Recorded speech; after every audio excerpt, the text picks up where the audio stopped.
One man is being victimized by our own government. One man whom they fear, yet who millions love. One man who is willing to take the poison arrows of lawfare. One man whose voice has been taken away by a corrupt judge operating in a corrupt system. One man who has been ridiculed and insulted. One man who refused to back down. One man who refused to back down. One man who refused to back down. One man who stands between us and them. One man that wants to see America protected again. One man who wants to see America prosper again. One man who understands that a man is a man and a woman is a woman.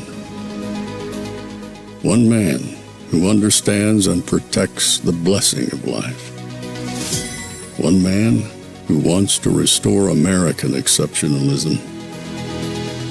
One man who once again wants to make America that shining city on a hill for all to see. A place where all the people of the world glowingly set their eyes upon. America. One man who unashamedly wants to make America great again. That one man is Donald Trump.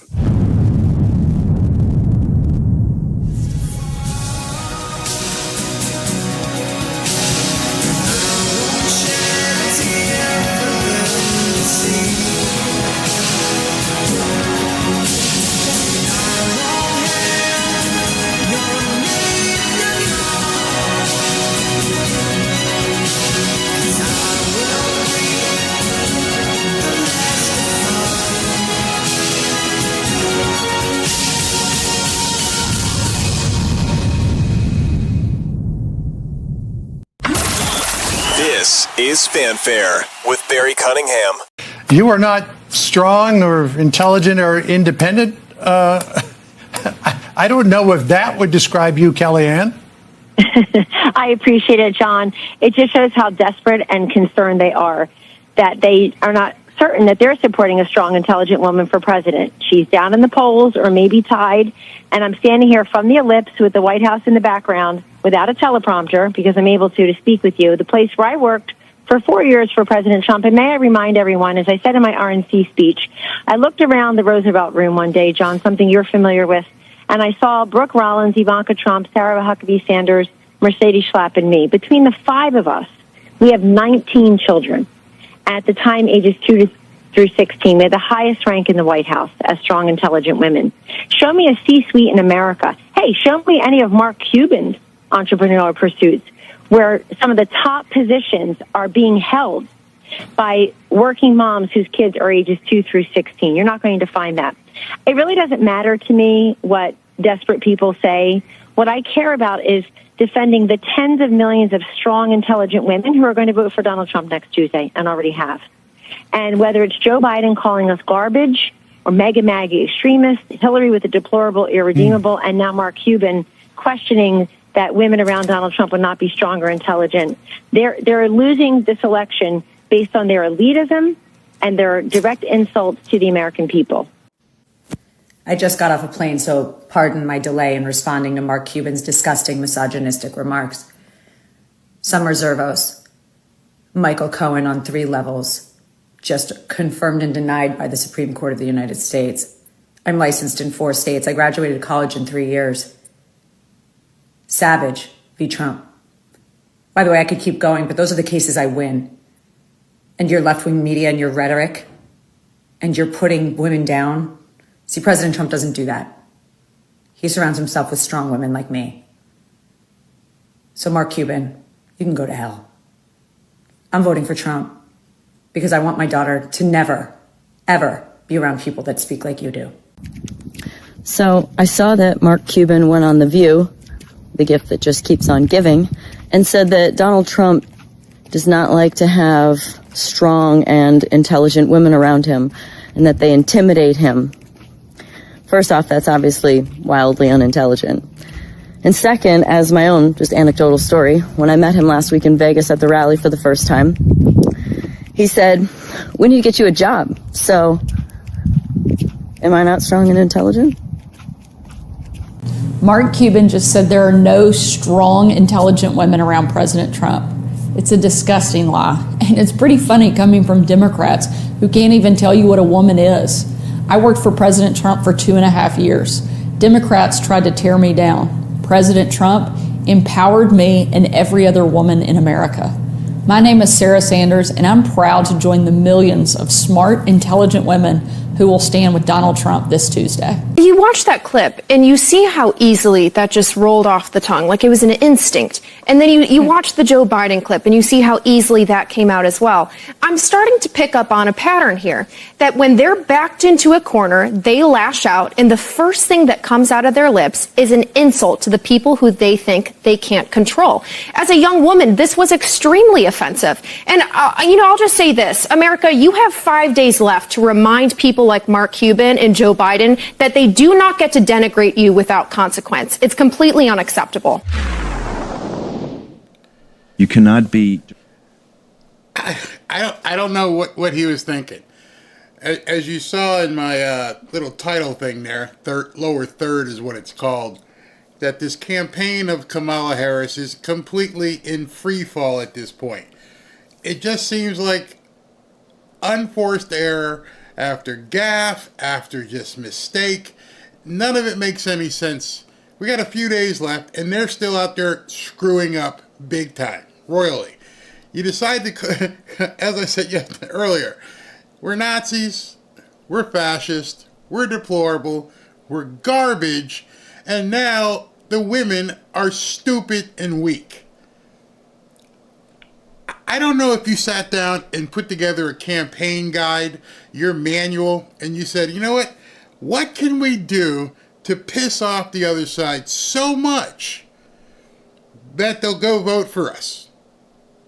And I'm sure people looked at it and go, what do you mean? We're going to piss them off so much that the other people will come vote for us because they'll see how pissed off we are at them. But aren't you pissing them off too? Who cares? Because obviously they don't care. Obviously, at this point, they have pushed all their chips in, and all they can count on is cheating. There's nothing else. There is no other way possible that they could win this election. They can only cheat. I mean, how stupid was it that Mark Cuban said that? I don't know if you remember this woman who spoke at the Israeli luncheon dinner faith-based meeting that Trump had. This is Miriam Adelson. Miriam Adelson today. First of all, she's the person who bought the Mavericks, the Dallas Mavericks, from Mark Cuban.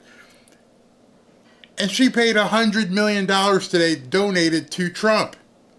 That's today. I wanted to make sure. At 5:10 p.m. There you go. 5:10 p.m. She donated $100 million to Trump. I've got the feed coming in because I'm thinking that this is right near Las Vegas. This woman may speak right now.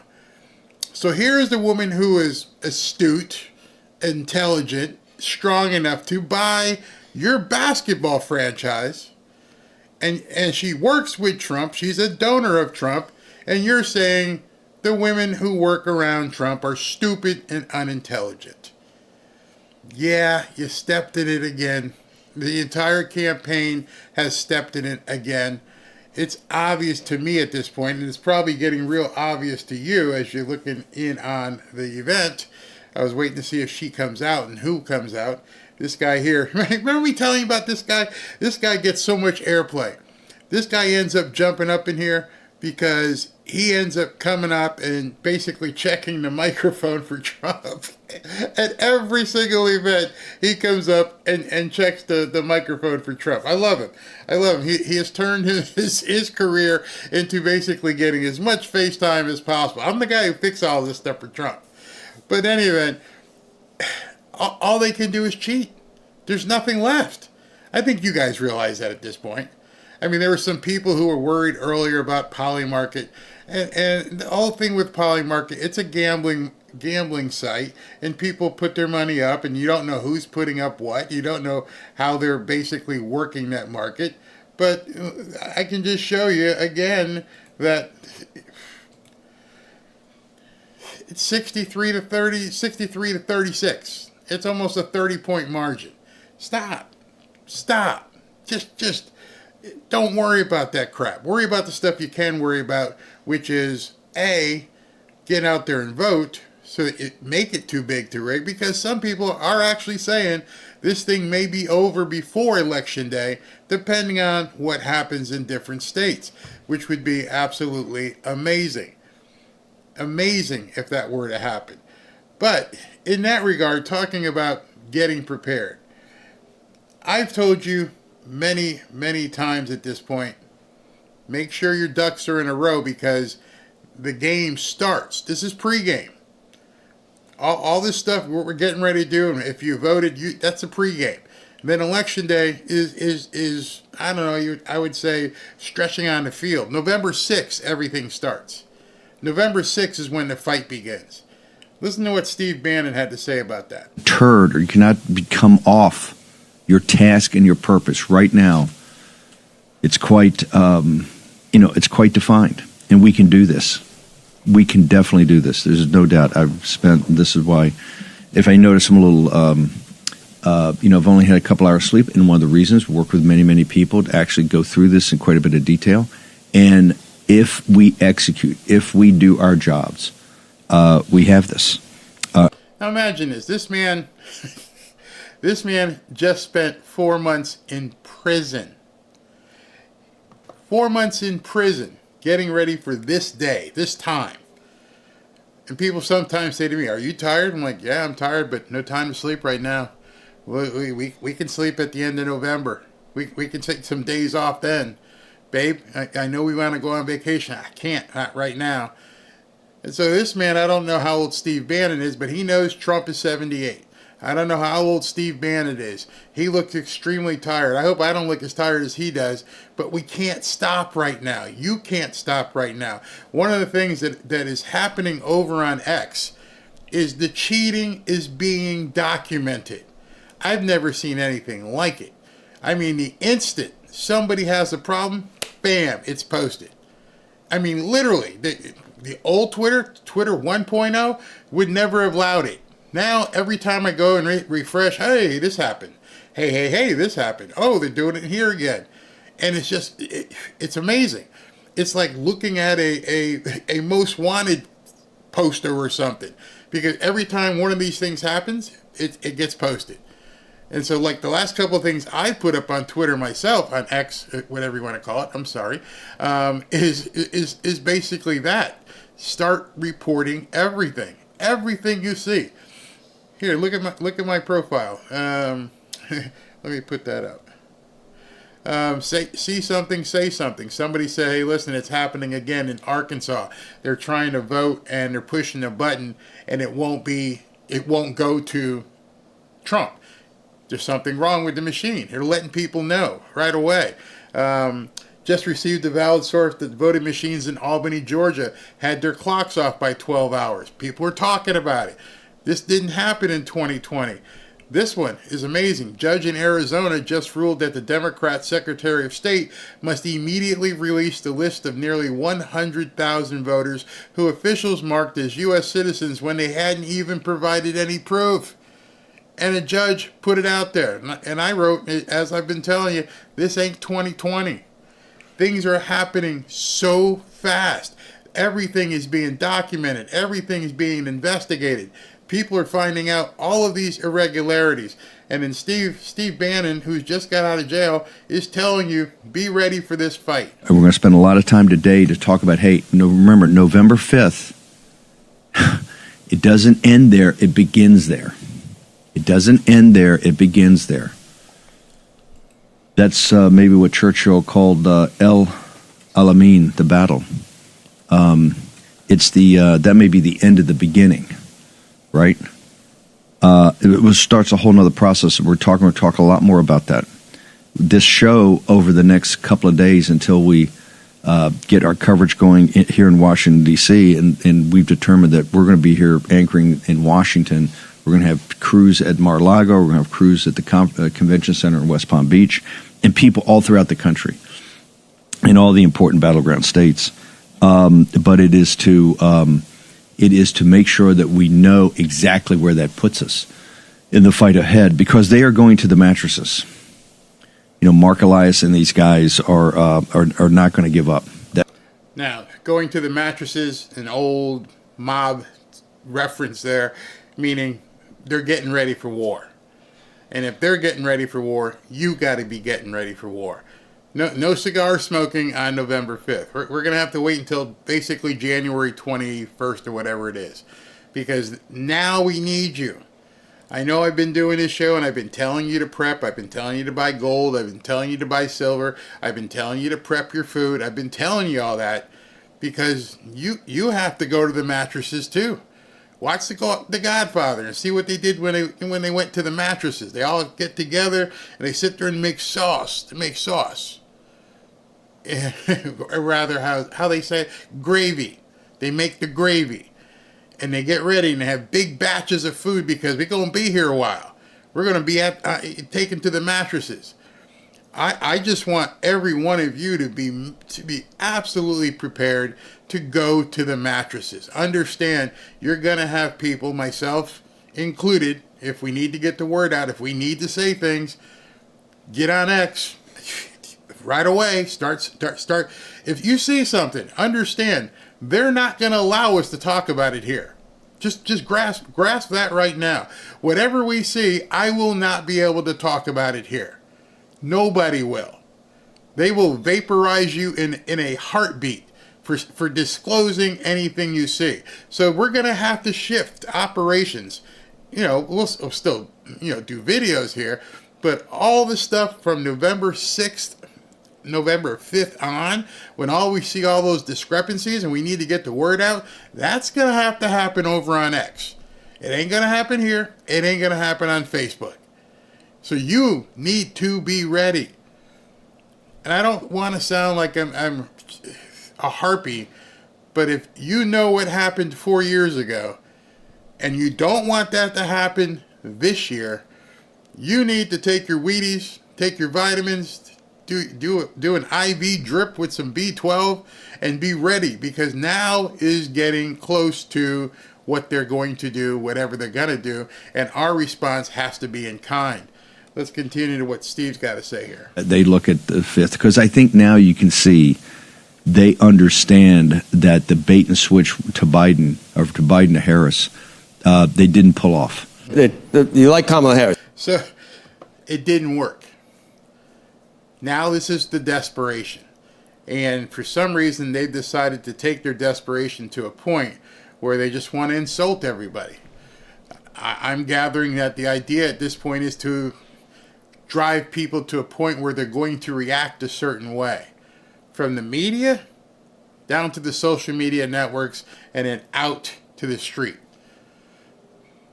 So I'm saying it. Bongino's saying it. Steve Bannon just gets out of jail. He's letting you know you cannot say anymore that nobody warned you. That nobody told you to get ready. And I haven't been saying it because I have a gold sponsor. I'm saying it because you guys are my audience. You guys are my community. You support me. And the least I can do is tell you, shit's about to hit the fan.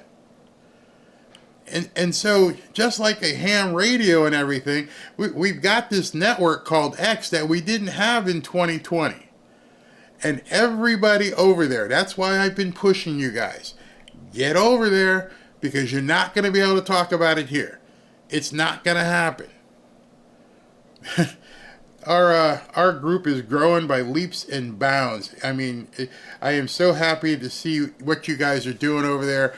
As of right now, we've got over 7,000 patriots in this group. And I can tell you, having seen what these people are doing, every single one of those members is putting stuff out. They've learned already in a short 2 weeks, they are the media. And it's funny, every time I check my phone, there's more and more DMs and text messages, direct messages. It's all over the place. I'm like, people, chill. Put it in a form. Put it in a form. Don't just send it to me. Put it there so people can see it, so they can react. It has to happen. I beg of you, November 6th is coming, and everything at this point points to things not being pretty. And to the point where you're going to call women stupid and unintelligent? Wow, what must you think? Seriously, what must you think? So tonight, just to give you guys a little premise, he's going to do this event in Henderson, Nevada. From here, I gather, I don't think it's taped because everything I can find is it looks like it's a live event over in Glendale, Arizona. Not sure how close Glendale is from Las Vegas. Maybe one of you guys can put it in the chat. But he's going to go over from this event, and he's going to go to Tucker's event in Glendale, Arizona. And so he's going to be on stage with Tucker. From what I understand, he's going to be there. Most people thought he was going to be there at 8. I don't see how it's happening. It's 7 o'clock now. If he were to walk on stage now, he's usually about an hour, 15, hour and 20 minutes on his speeches. Obviously, 8 o'clock ain't going to happen. So he's going to do his speech here, do this rally, do everything he normally does. The man ain't going to sprint to the airport, and then he's got to go to Glendale, Arizona, and then he'll get on stage with Tucker. So I'm thinking probably the earliest 9:30 Eastern time, maybe. Watch it closely. I'm going to cover it. I'm going to put it out there so you guys can come watch Trump talk to Tucker tonight. Whatever it is, whatever time it is, I will take it. So just plan on being back here sometime between, 9 and 9:30. If it goes up earlier, I'll flip the switch and go. I won't do much of a pre-show. We'll just jump into Tucker's event. I'm sure he's going to have a bunch of speakers. I believe RFK Jr. is there as well. So I won't need to do a whole pre-show. I may turn it on and then just relax a little bit myself and just work with you guys in the comments. So while we're still waiting, got time, something else is happening at this point. Trump has put his surrogates out there to start basically spanking people in the media or with the media. I got to show you this interview that took place on CNN. Probably, maybe some of you have seen it, but I bet you a lot more of you haven't. It's something I talk about a lot here. It's the BS talking point of the nuts about this fair share crap. And I've told you, if you ever have any libnut friends or other coworkers and they're talking about the rich need to pay their fair share, you can always just shut them up by saying, sure, I would pay my fair share. What is it? What do you mean? I just asked you a question. How much? What is my fair share? Tell me what I have to pay. And they will never get an answer. So I tell you that about coworkers. I tell you that about family members. I wouldn't expect the governor of New Jersey not to have any idea what fair share means. Listen to this idiocy from the governor of the state of New Jersey. Not just against. So let me ask you, do you believe we should abolish the filibuster? And you can answer after I do it. How about getting rid of private insurance? How about taxing unrealized gains? How about nationalizing energy? How about mandatory gun? So this guy from CNBC is going through the list of Kamala's policies or proposed policies. And stop me when you've heard something. Tell me when you can define any of this stuff. Buybacks like Australia. How about decriminalizing illegal crossings, ending cash bail, child gender reassignment surgery being paid for in prison? I mean, what are your, raising the corporate tax rate, what are your favorite proposals from Kamala Harris that make you like her so much? Which of Joe, those? for a Jersey guy, for a Jersey guy, you sound like you're on the Trump campaign, for crying out loud. Come on, man. Okay, well, which of those you're do you cherry like? picking stuff. Which of those do you like? Which of those do you like? Which of those are you in? Are you in favor of ending the filibuster? We'll go one by one. Yeah. Are you? It is. I'm not sure on the filibuster, honestly, but I think So getting you're not fair going to tax talk about any tax rates makes specifics sense. of what's that? I said I think fair tax policy is What does that sensible. mean? Fair. What does that mean? Fair. Fair means you pay. This is great. What's fair? As Trump's getting ready to walk on stage, I'll cut to him in a second. What's fair? You pay what you should pay. Well, you know I live in your state, Governor. Do you think if I pay 55% total, is that fair for me, or do I need to pay 80%? What would be fair for you? Because I live in your state. I know, Joe. I said that up front. Believe me, I know you do. But you sound like Is that fair? You're on the Trump campaign. No. Asking a question about what fair share means you're on the Trump campaign. You're the governor of New Jersey, and you can't answer what the hell fair share means. I don't know what the right number is, but thank you. There it is. I'm going to cut there because Trump is walking on stage. I don't know what the right number is. That was his response. How the hell are we supposed to know what to do if the governor of a state can't tell you? What's a fair share? I can't give you a number. You're a governor, right? You're supposed to know what the hell you want to tax me. You got someone running for president. Oh, they're going to do their fair share. What the hell? And it's time we stand and say what the fair share is. No, I don't know, man. I can't tell you. So if he can't tell us, then you know Kamala can't tell us. What? I don't know, man. I can't put a number to it or anything like that. What do you mean? What do you mean you can't tell me something? And you're the governor. So they've never defined it, and they never will.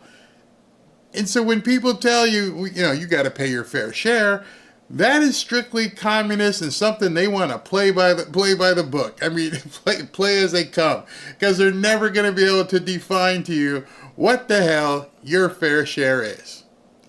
Welcome to communism, people. If you're not ready to fight on November 6th and help this man do what he needs to do, that's what you got to look forward to. Them defining fair share on the come. Well, it looks like you made a little bit more money this year. You got to give it to us. All right, Trump. What a busy man. This man is 78 years old, and I salute him. Absolutely salute this guy. All right, we're going to get to him. What I want you guys to do, as always, tell me if the volume is okay as he begins to talk. Let's do this. Thank you. Thank you very much. Wow, this is a big crowd of beautiful people. Thank you very much. Thank you.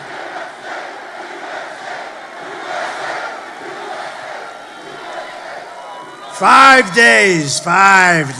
Oh. We're all working hard. We got to win. We can't let that alternative win. That would be a disaster for our country. So I want to just say a very big hello, Nevada. We're doing great in Nevada. And I'm thrilled to be back in this beautiful state with thousands of proud, hard-working American patriots, and you are that. But I'd like to begin by asking a very simple question, very easy one. Are you better off now than you were 4 years ago? I've come today with a message of hope for all Americans. With your vote in this election, I will end inflation. I hear a hum, but that's in the feed, so there's not much I can do about that. You see it, the criminal invasion, some horrible, deathly people. We're not going to allow it. They're destroying our country. We will stop it immediately. And I will bring back something that you haven't heard of for about 4 years. We're going to bring back the American dream, and I want to just thank you. You're going to bring it back. And that's all you really need to know. And remember, Kamala and Sleepy Joe, they broke it. I will fix it, and we'll fix it fast. And we're going to have America that's bigger, better, bolder, richer, safer, and stronger than ever before. And you know, we're doing fantastically well in the polls. And that buzz is in the feed. When I cut it off, it comes right back. Let me try something else. Where is Joe? Where is Joe? Thank you, Joe. Yeah, it's in the feed. But you have a great governor here, Joe Lombardo. And where is Joe? Where is Joe? Thank you, Joe. Is it okay? Can he go and do some business so that we can win and he can take care of some young people that are incredible and love him? Joe, thank you very much. You go home, Joe. Thank you. All right, let me see if this feed is better. This election is a choice between whether we'll have 4 more years of gross incompetence and failure or whether we'll begin the 4 greatest years in the history of our country. We're going to bring it back. We're going to bring it back fast. And I'm asking. You know, both feeds have a little bit of buzz. Best I can do. Sorry about that. We're going to bring it back fast. And I'm asking you to be excited about the future of our country. That's not an easy thing to do when you see these clowns, these horrible, horrible people we have, these horrible people we have running our country.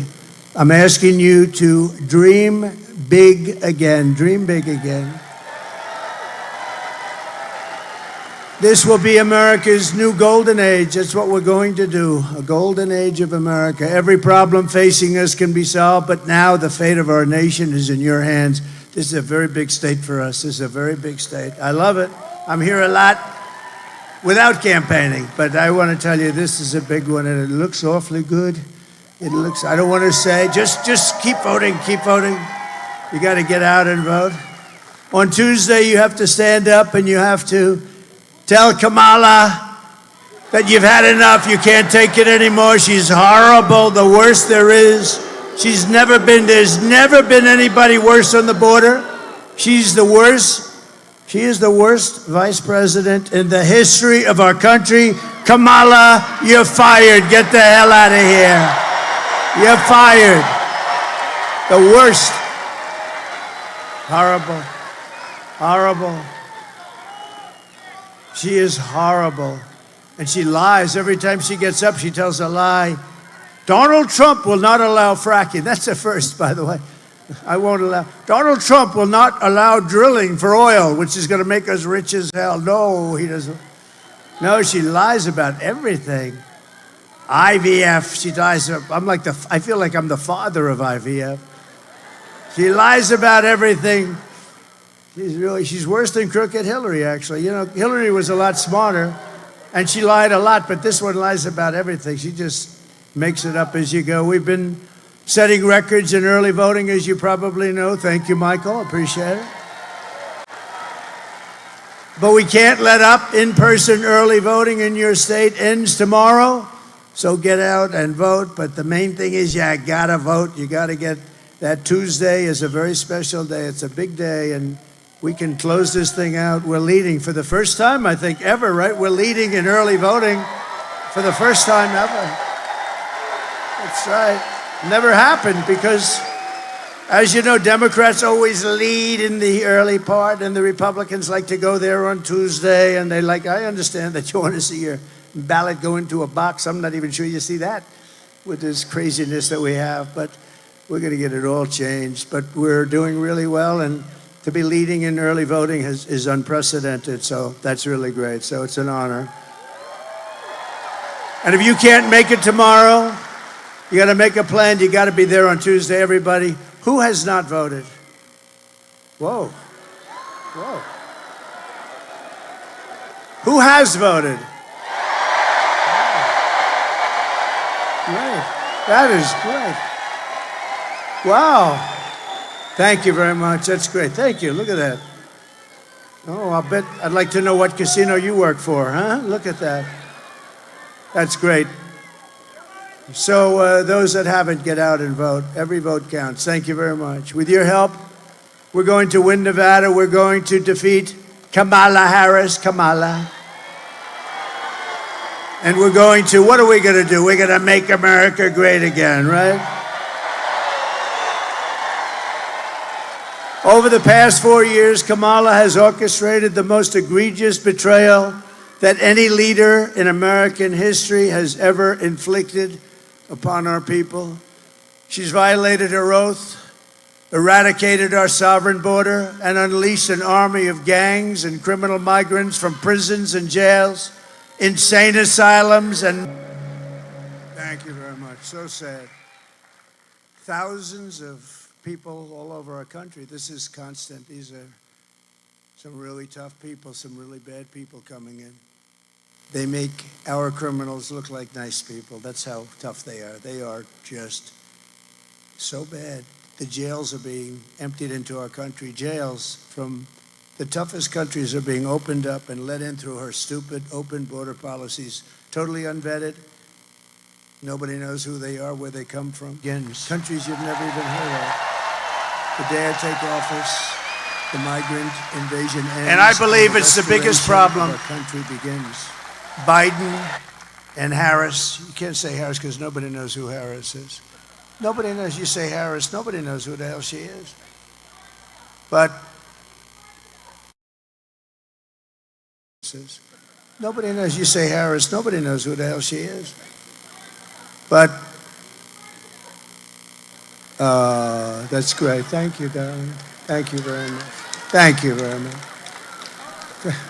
I was trying to find a feed with less buzz, but it doesn't exist. Is charged with brutalizing and murdering Precious, Jocelyn are members of the same vicious Venezuelan prison gang, Tren de Aragua.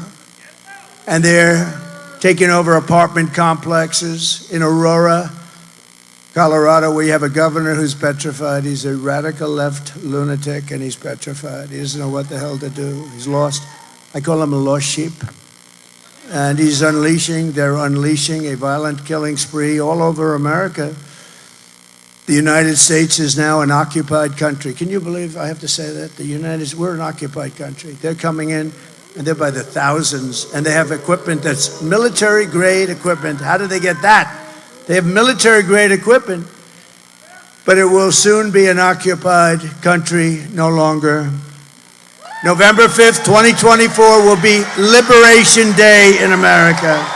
Liberation Day.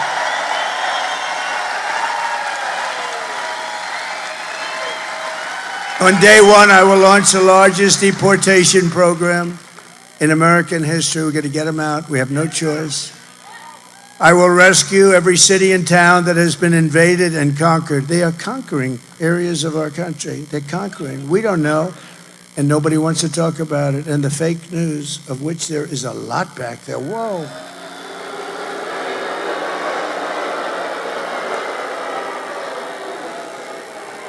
It's a lot. They don't want to write about it. They don't want to talk about it.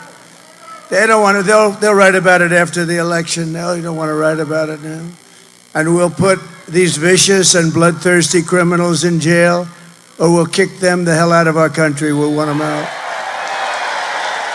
Through our open border, Kamala Harris is also actively aiding and abetting the worst human traffickers, child smugglers, drug dealers, and bloodthirsty criminal networks on the planet. There's nobody worse than what she's catering to.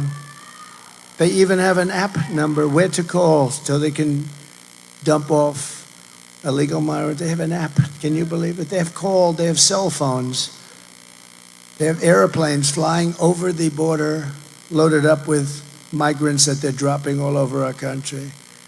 The cartel's profits have soared from relatively minor numbers to $13 billion from human trafficking alone under border czar. She doesn't want to be called border czar. She was the border czar, but you know what? She was in charge of the border. And by the way, the Border Patrol, they endorsed me very strongly.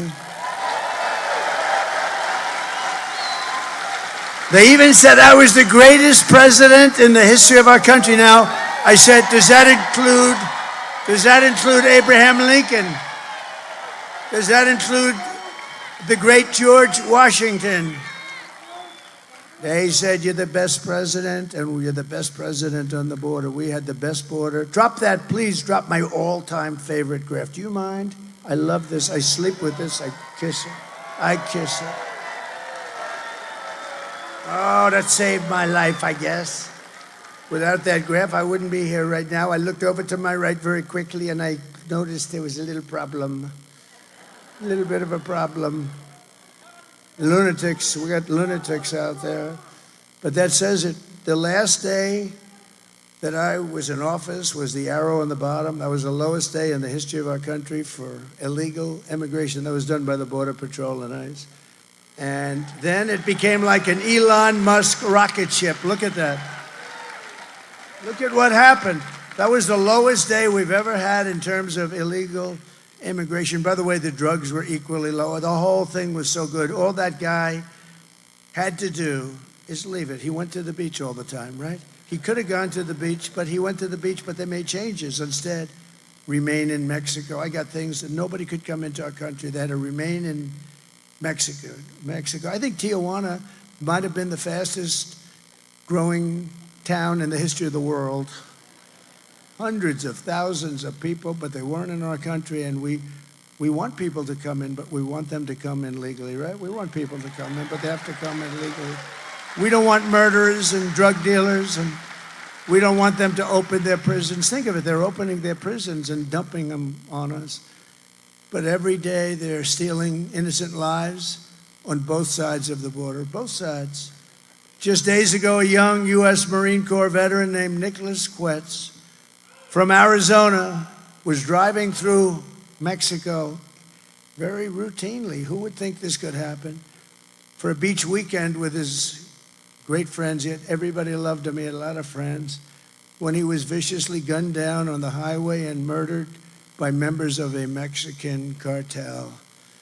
And we're joined today by Nick's wife, Carrie, his father, Douglas, his mother, Patricia, his sister, Alexis, and his brother-in-law, Phil, and they're beautiful people.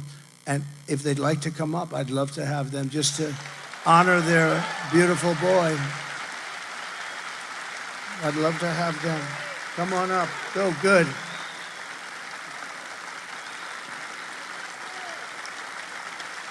That's great.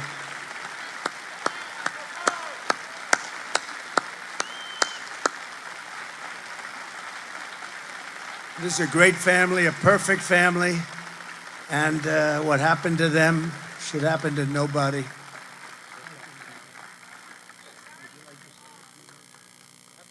Completely apolitical actor. Anybody outside my own home wouldn't have known who I would have so voted unscripted, for. I really wasn't. Today, the situation changed for me. 2 weeks ago, Friday, my son was murdered by cowards, shot in the back on the way to the beach in Mexico. The reason I bring that up, and some people will question why was he in Mexico? He was in Mexico going to pursue his life, enjoy his life. We grew up as a military family, had been around the water. He loved it. We don't have Arizona Beach, so we call Rocky Point Arizona's beach. A lot of people go there, hundreds of thousands a year, I think, transit there. Plenty of Americans own property down there. So that happened. We got the call from the State Department, very professional. That night, no news in the United States to speak of. Sunday, still no news. Monday, still no news, other than the very most local level with no publication. We grew up as a military family, had been around the water. He loved it. We don't have Arizona Beach, so we call Rocky Point Arizona's beach. A lot of people go there, hundreds of thousands a year, I think, transit there. Plenty of Americans own property down there. So that happened. We got the call from the State Department, very professional. That night, no news in the United States to speak of. Sunday, still no news. Monday, still no news, other than the very most local level with no publication. Tried to get in contact with elected leaders, heard nothing. Tuesday, reached out to my local representative. He put me in contact with Senator Vance. Senator Vance coincidentally was coming to Tucson for a speech that day. I can't imagine how busy Senator Vance, President Trump are running their campaign. Senator Vance, I asked for 2 minutes to talk to him. And, I've met in my line of work, and I'm actually still a current federal employee. That's one of the reasons I've stayed apolitical. I'm a 20-year military retiree, so I've dedicated my entire life to this country and doing...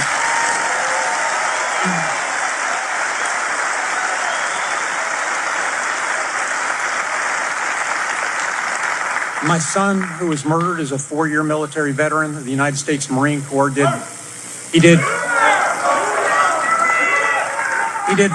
worked on vertical assault from the Ospreys, so he'd fast rope out of helicopters.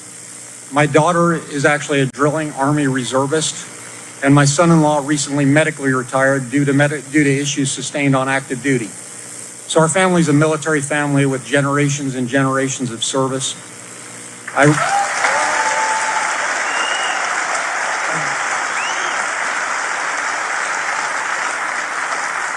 I bring these things up as an apolitical actor and somebody who struggled, the kind of Americans many are, who probably sit around their table and say, who are we going to vote for, go back and forth, decide what we think is important. And we struggle on that, and we actually pray on it. And many people ask me, how can I stand up here today 13 days after my son was killed and talk in front of groups? And it is through the grace of God, and I do believe in God and a higher being.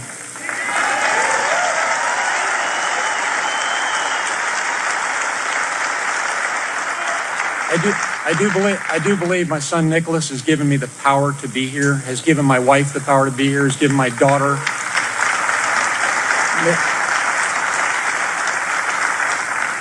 Karime, who is Nick's wife, and my son-in-law Philip.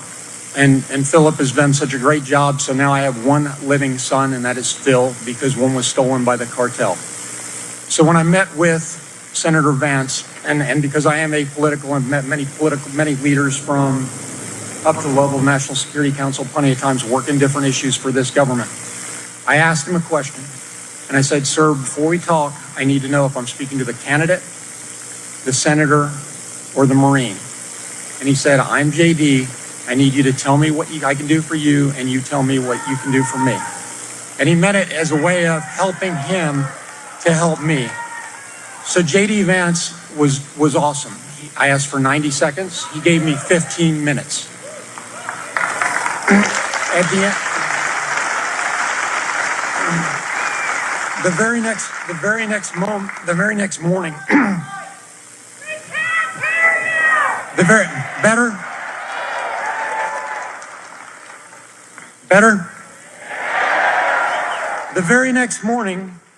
and after having tried to reach my elected officials for 5 days, President Trump's office called me. President Trump, in the fight of his life, offered to meet with us. President Trump gave me 15 minutes of his time to talk about what we could do. I asked him for some things, and he helped. I asked him, A, for U.S. involvement, and we know he's candidate Trump right now, and there isn't a seated president. I asked for U.S. involvement in the investigation with the Mexicans. I asked for extradition of the killers after I found out under the current U.S. code, not all can be extradited, only if they're tied to RICO activities. In this case, they probably are tied to RICO activities. They are probably coming back, but I'll defer all questions on his investigation to the FBI. And I asked for a working policy in Mexico. In my career, I worked in one of the things I worked on was Plan Colombia, very similar situation in security as to what we have in Mexico today. It was supported by Senator Biden. That's out in public record. You can look at it. We have no working policy with Mexico right now. Count the numbers of illegal immigrants, whether they're private, whether they're dangerous or not dangerous, and you'll see a number of about 25 million crossing back and forth. And then when somebody says, why was Nick in Mexico? My son was an hour from our house when he was executed by cowards. That's how close it is. But it is a national security challenge, not a local border state challenge. We have these type of things with Tren de Agua and MS-13, anybody else you want to name, plus unnamed criminal organizations. The cartels, they operate with impunity in Mexico. They've infiltrated every level of their government. The local police are helpless because they're not properly equipped. State police, a little bit better, but not, and then the federal. But we need to work with the Mexicans on this to go forward. So what I'm leaving you with, and I'll give this back to President Trump, to whom you came to listen, not me, is this. For most of us in this room, and honestly, I would not have been in this room because it wouldn't have been political 2 weeks ago, you know who you're going to vote for. But for the soundbite and the people looking at this, after 12 days, I received a phone call from Senator Mark Kelly. That was the 12th day. And he was gracious and he offered his condolences. And I told him, sir, I appreciate that because I'm a respectful person. I'll work with anybody. But what I want is sponsorship of a couple of things. One is change to U.S. code so that if committed crime against U.S. persons, especially murder, they are brought back here to face our justice.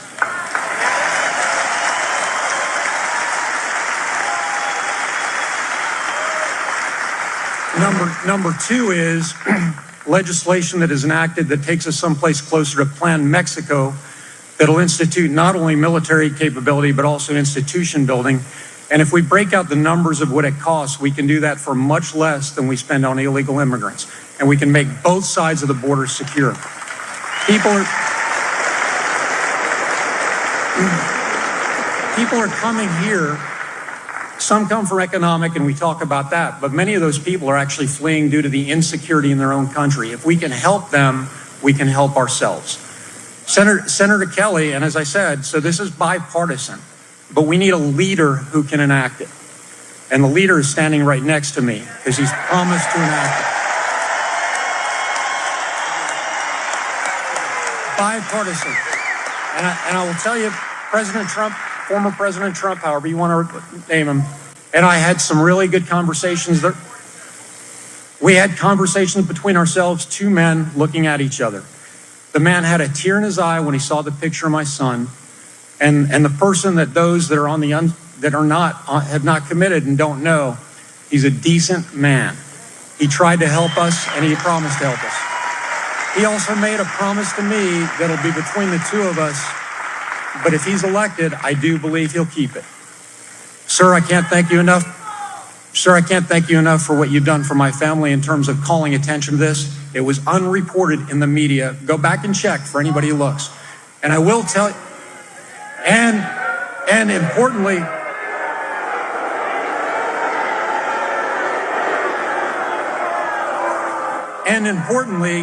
like I said, Governor Walz was in Arizona last Saturday. He had a convention. We tried to go. We asked to go. I've got electronic proof of it so we can show pictures. They've already been released to the media. We're told it was full. It was in a high school auditorium, and we weren't allowed to speak with him. So when you wonder about where America really is and what the stories are, you don't have to wonder anymore. The man next to me and his vice presidential nominee, a current seated senator, both met with me within 36 hours of asking, and both took up the cause.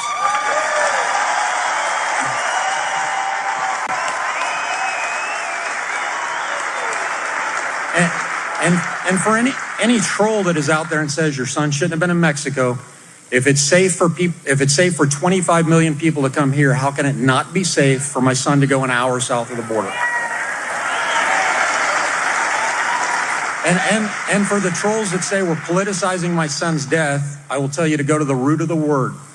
It is the policy that contributed to my son being killed. It is the policy that's contributing to the death of other Americans, just like the video you saw that young lady. It is the policy that's contributing to fentanyl coming into the United States. Those are political failures, and we need to end them. Thank you for your time.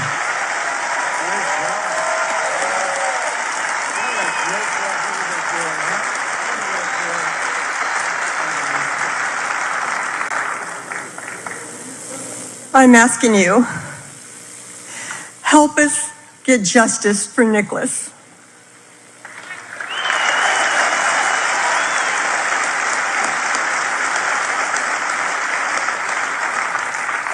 We'll take care of it. We're going to take care of it. Thank you very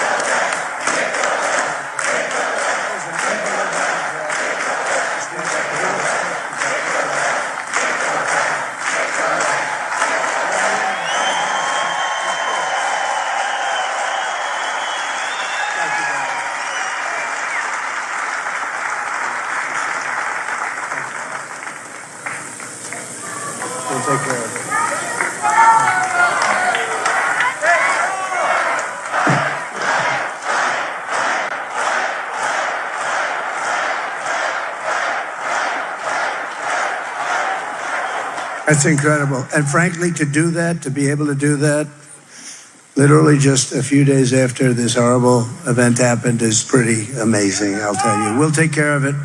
We're going to take care of it. We're going to get that guy. We're going to get him. We're going to get him. They know who he is. Can you believe it? They know who he is. Nothing's done.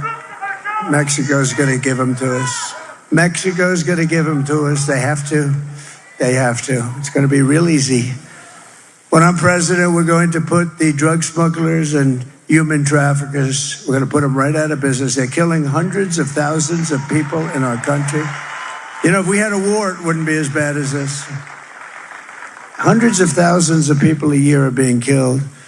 To expedite removals of the Tren de Aragua savage gangs, I will invoke the Alien Enemies Act of 1798 to target and dismantle every migrant criminal network operating on American soil.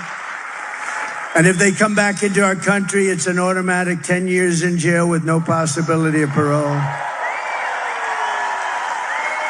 And I'm hereby calling for the death penalty for any migrant that kills an American citizen or a law enforcement officer.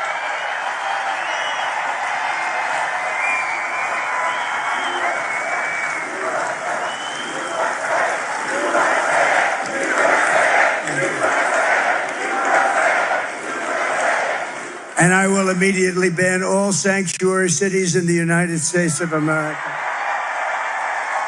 Sanctuaries for criminals. As we secure our border, we will bring back our economy, and very simply, I will make America affordable again, because it's not affordable anymore. They have destroyed it with this inflation, this horrible inflation, the worst ever in our country. Kamala Harris cast the deciding votes that launched the worst inflation of your lifetime.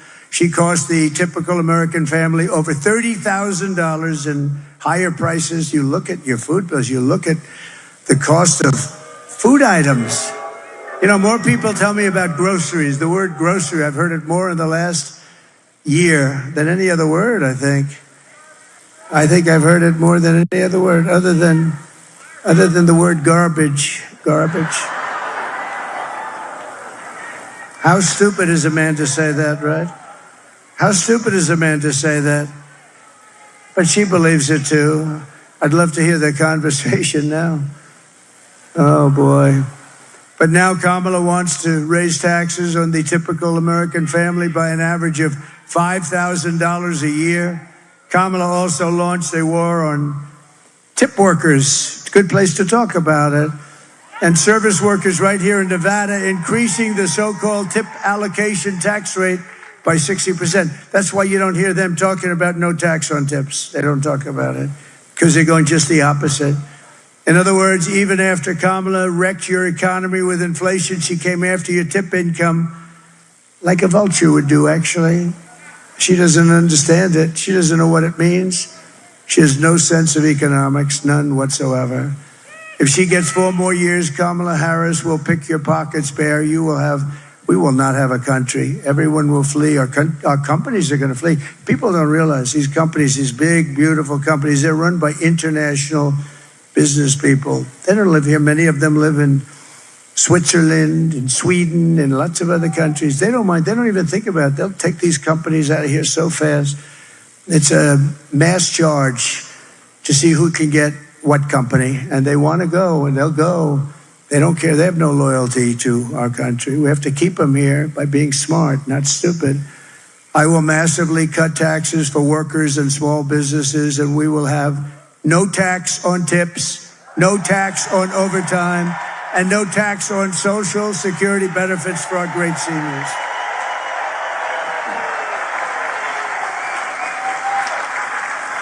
And I will support a tax credit for family caregivers who take care of our parent or a loved one. You know, if we didn't have that, if we didn't have the angel moms and lots of different names, but the angel moms is an example. If we didn't have them, the great wife that takes care of a husband who is badly wounded, and vice versa, by the way. But if we didn't have that, caregivers, they really take care We wouldn't have enough hospitals if we doubled the size of our hospital rooms. If we doubled it up, we wouldn't have enough hospitals to take care of our country. And now, of course, what's happening is you go to towns and cities all over the country, you can't have a hospital anyway because the migrants have literally taken over the beds. They've taken over the schools. They've taken over your son has a seat in school and he no longer has it because a migrant is they're giving him, they're saying, you go first. The migrants go first. Migrants go first. Look at what's happening. Look at what's happening all over the country. The schools are bursting at the seams. The hospitals are a disaster. You go to the hospital, you have a problem, you can't get in. I will end Kamala's war on American energy, and we will drill, baby, drill. We're going to drill, baby, drill. And I'll terminate her Green New scam, one of the greatest scams in the history of our country, devised by a person who never even took an environmental course. You know who that is, right? AOC plus 3. Remember what she said, 12 years. Well, the 12 years has pretty much come up, Mr. Congressman, right? Matt, right? The 12 years has come and gone. We weren't going to be around anymore after 12 years. This is a young lady who, I don't know, she's having a lot of fun or what, but boy, I watched those senators. They were there for a long time. I watched them say, yeah, that's right. You know what her real goal is? $93 trillion. They don't want any more windows in apartments, no more windows. They'd like every building in Manhattan to be taken down and build a building with no windows in it. You have to be one of the greatest salesmen in the world to sell one of those apartments. I guess I have it wrong. I've always been known for having the biggest windows. I want those windows to be so big, right down to the bottom of the floor. And the bigger they are, the better they sell. That's just the way it is. I got to change my whole philosophy if you don't vote me in, because I'll go back to building crazy buildings now and I won't be able to use windows anymore. No, they don't want windows. They don't want cows. They don't want anything. They don't know what they want, actually. And I will cut your energy prices in half within 12 months. We're going to cut it in half. We have liquid gold. And then everything else is going to come down. It was energy that brought it up. It's going to be energy that brings it down. They screwed up that energy policy. They had it down to nothing, and then they snapped it back. They said, we're not going to win an election. The prices, remember, they're going through crazy. Then they got it back almost to my level. But see, my level wasn't right because I would have been 4 times that level by then. And I will be 4 times or 5 times the level very soon. Despite all of the damage she's caused, Kamala has spent the final week of her campaign comparing her political opponents to the most evil mass murderers in history. And 2 days ago, Joe Biden called our supporters garbage. That's nasty. I think that's worse than deplorables, right? How did that work out for Hillary? I think this is going to work out even worse. And they mean it. They mean it, even though without question my supporters are far higher quality than Crooked Joe or Lion Kamala. Look at that. They had nobody like that. My response to Joe and Kamala is very simple. You can't lead America if you don't love Americans. You just can't do it. Can't do it. You can't be president if you hate the American people, and they do hate it. They hate the American people. Who would have an open border policy where prisons and jails and penitentiaries are allowed to freely walk into our country, where gang members are taken off the streets of Caracas, Venezuela, and dumped into our country? We don't even know their names. We know nothing about them. They're free to roam. They call it free to roam. Congratulations, you are free to roam. And they killed 4 people, you know. It's crazy. The 13,000 plus that we have, the killers, these are murderers from jails. Can you believe that? These were all murderers, convicted murderers, in jail, in prison, and we know nothing about them. In fact, we don't even know where they are. But they're out there someplace. I'm sure we have a few of them welcome. I'm sure we have a few of them sitting. This can give you a little bit of the yips, right? You're sitting down now and you don't know whether or not the guy next to you killed 5 people. No, we're going to get him out of here. We're going to get him out fast. We're going to get him out fast. And our local police are going to be activated. And if we had the cooperation from the fake news, which you don't, it would happen relatively quickly.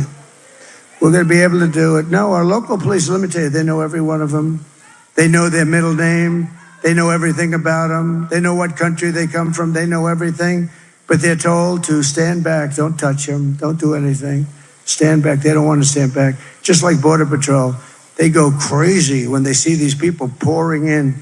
And they can look at them and they can see trouble. They go trouble, trouble, trouble, trouble. No trouble, trouble, trouble. They can look at them and they can see good or bad. Kamala Harris is not fit to be president of the United States. She doesn't have the intellect, the stamina, or that special quality that real leaders have to have. She doesn't have any quality leadership. She shouldn't even be there. He got 14 million votes. Look, I'm not a fan. But we had a debate. He didn't do great. His numbers went down. Big deal. We wanted to see him, and they say, you can't win. You're out.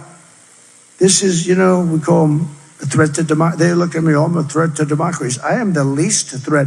I'm the one saving our democracy.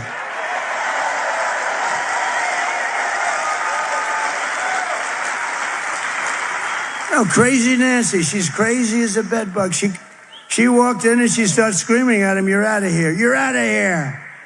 Get out of here. And it's amazing, her and some of her friends. And yet with Nancy, she was a big owner of Visa stock. She started off with nothing, and now she's worth $200 million, they say. But listen to this, with her husband. What was that all about anyway? That was a weird deal. What was that all about? So she's got the husband, and they buy stock. And she was a big owner in, I believe it was Visa, and big owner, big position.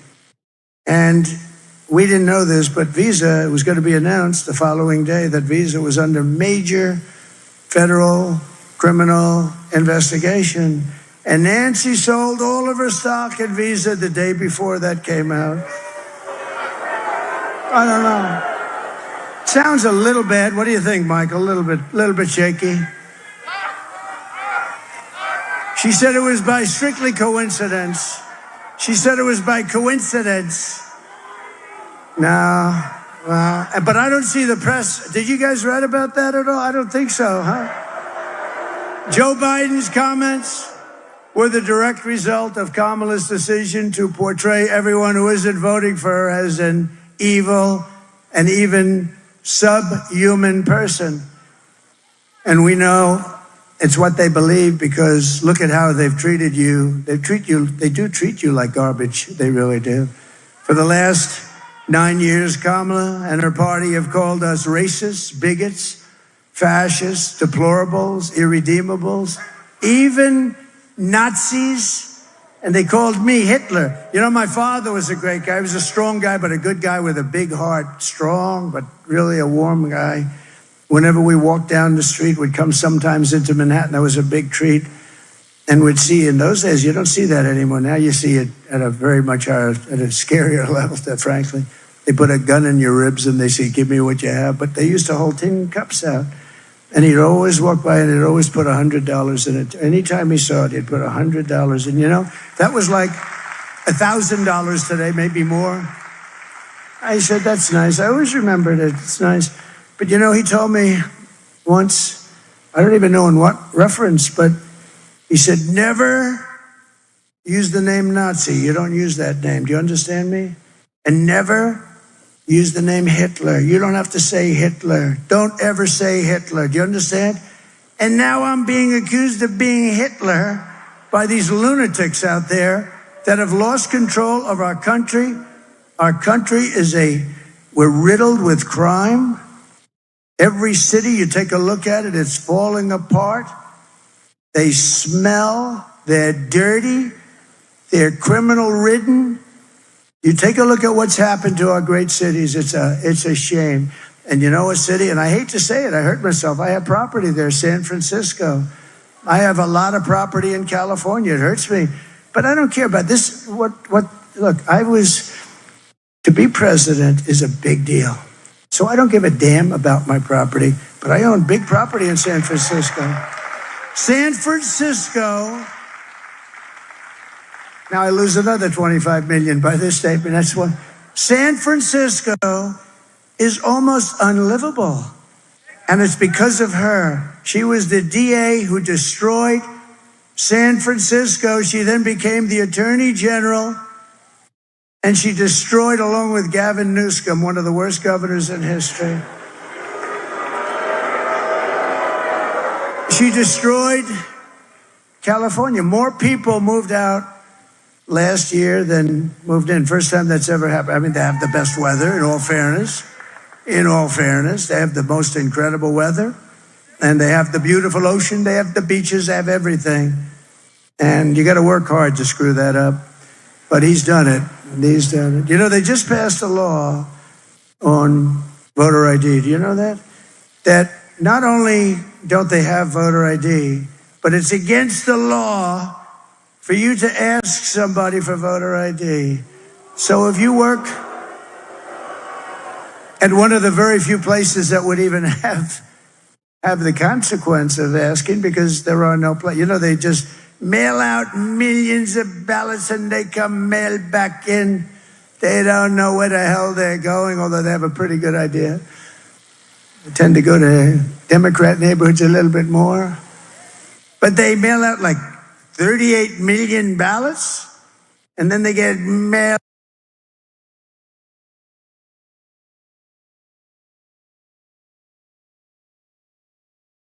That's not me. You know, I went to Okay. California with the family of our great congressman and his wife, Ginger, who's incredible. Matt Gaetz, Mrs. Gaetz. And their family had a little event in a beautiful part of California, and nobody could believe, you couldn't even get on the streets. It looked like Lindbergh just arrived on Broadway. It was so crazy. We would do, with a fair count, we would do great in California, the right guy. Now, me, I would do great because Hispanics like me. I'm glad they love me. They should love me. And I love them. But I would do great. If we had an honest vote, I always say, if God came down just for one day to be the vote counter, in other words, I would win in California. I would.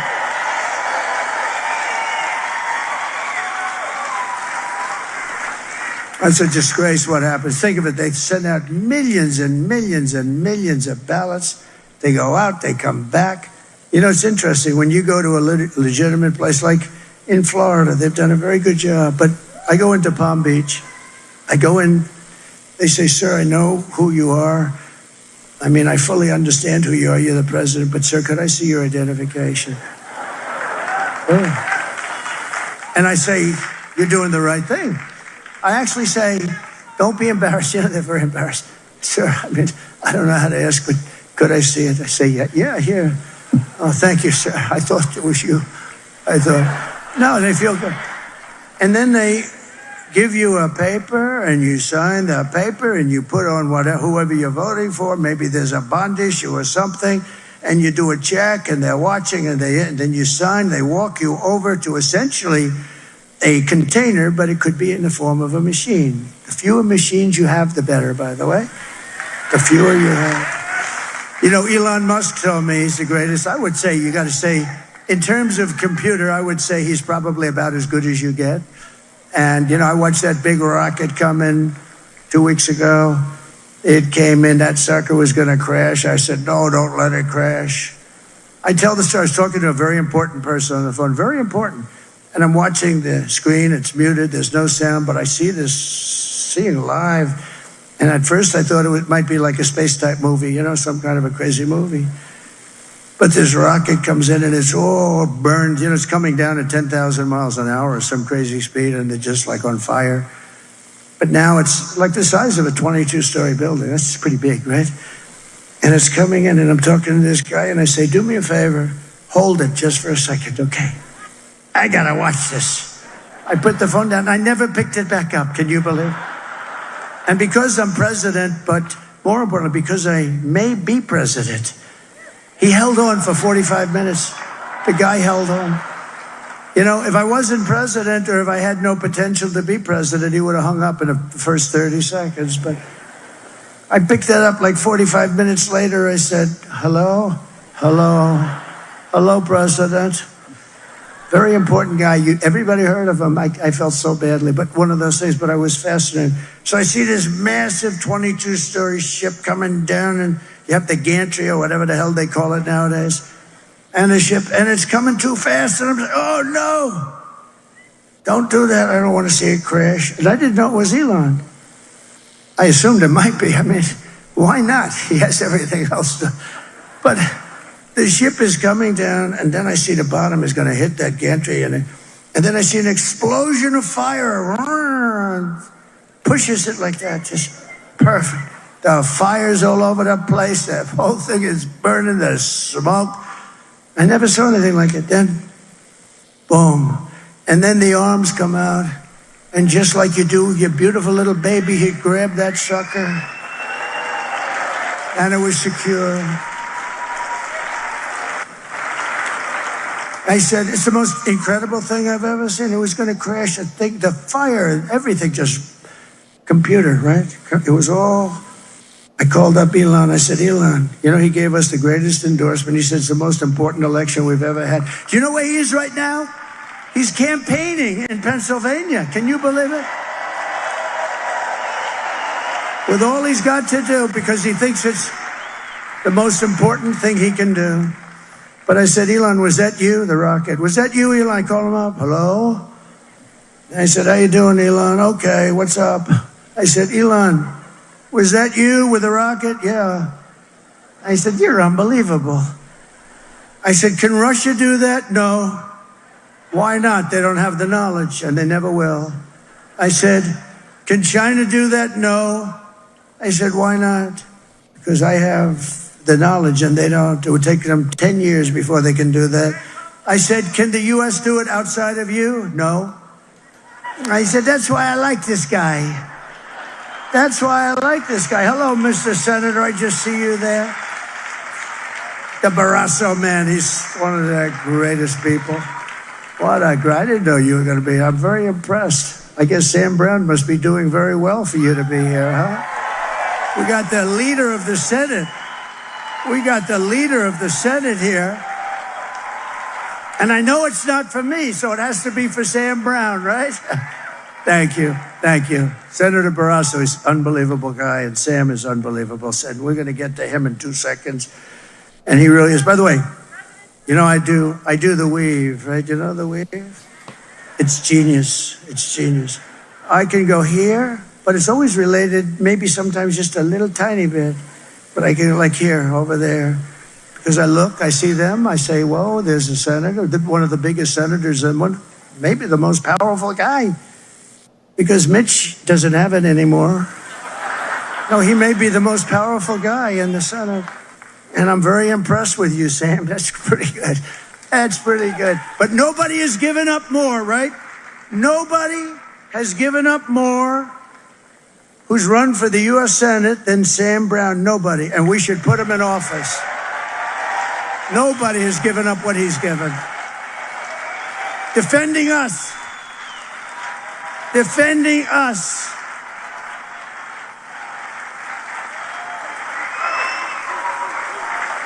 And he's running against a horrible person, a radical left lunatic, but nobody's given up what that man has given up. And I say it, and he might not even like me to say it, but I say it because it's true. Nobody has given up, ever, that's ever run for the U.S. Senate.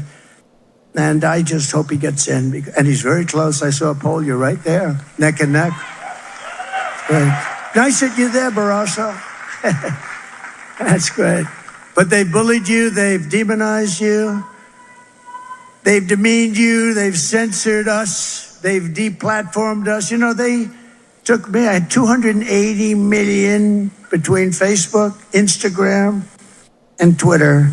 And one day I woke up and I had nobody. Think of that. They took them all away from me. No, think of that. And I have a lot of things to say. I have a lot of good things to say. At least I think they're good. And I didn't know what the hell to do.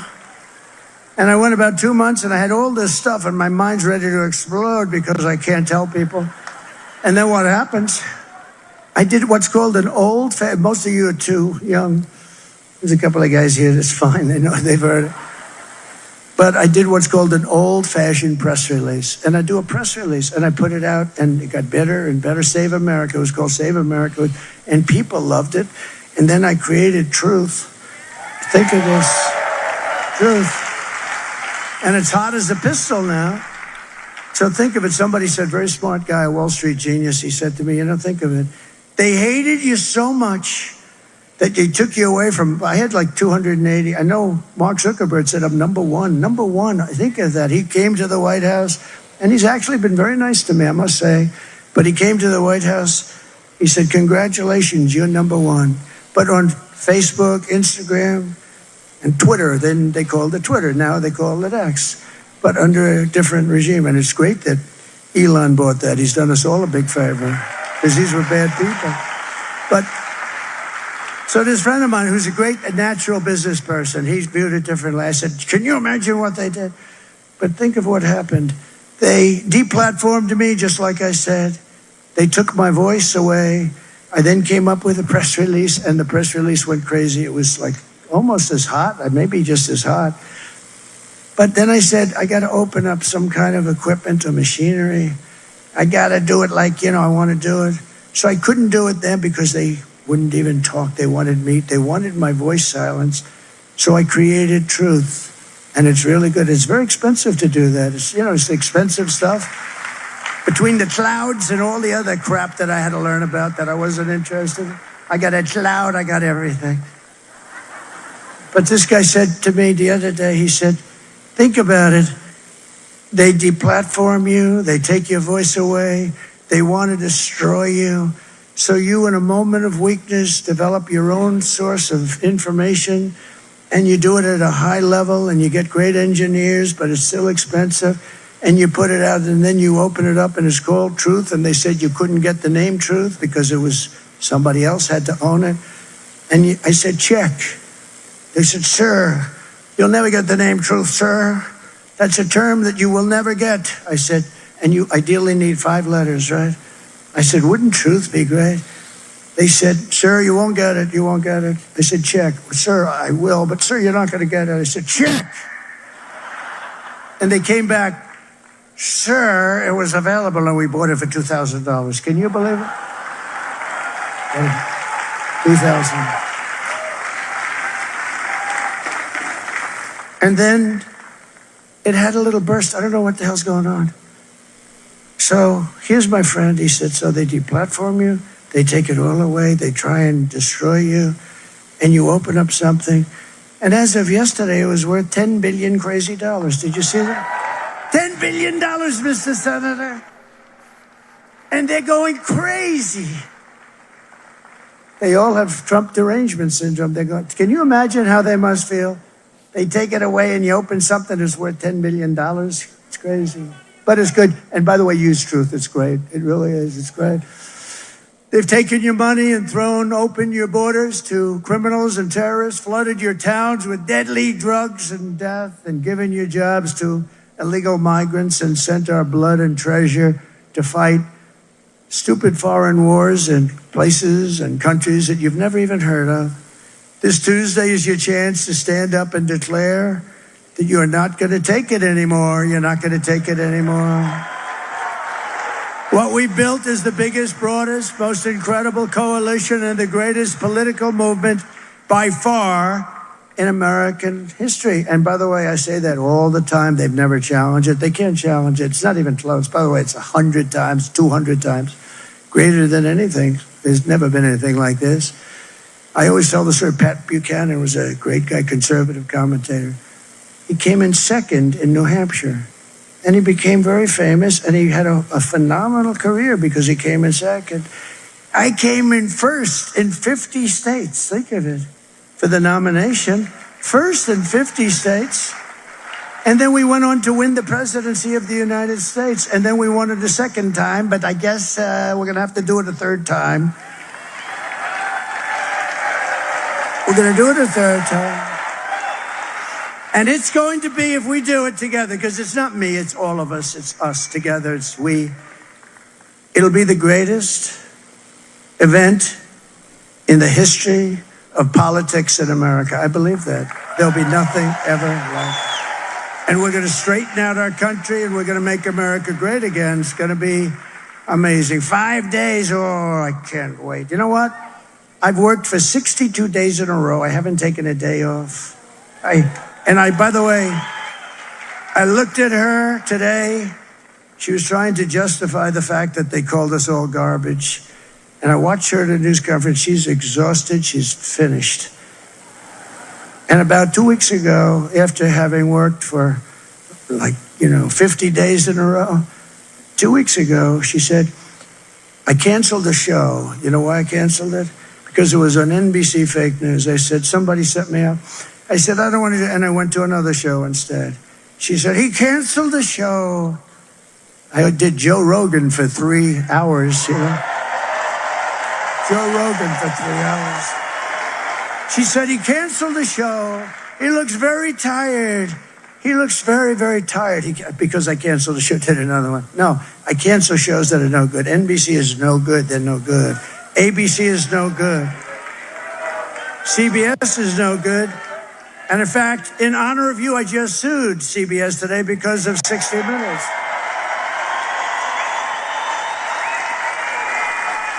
You know why I sued them? Because she was on, and it was called election interference fraud. Very simple. They asked her a question. She gave an answer as though she was one of the dumber people in the history of our country. Certainly the dumbest vice president, and would be beyond the dumbest president, but we're not going to let that happen. So she gave one of these, they call it a word salad, but I don't like the term. I don't like the term. No, I don't like the term. I think you're very nice, but I don't like that term. She came dressed as a word salad. Do you believe it? And he came dressed as a wall. Look. And I have no idea who she is, but she's a very pretty young lady. Okay, sit down. So she answered a question. It was a question. She gave this long, crazy...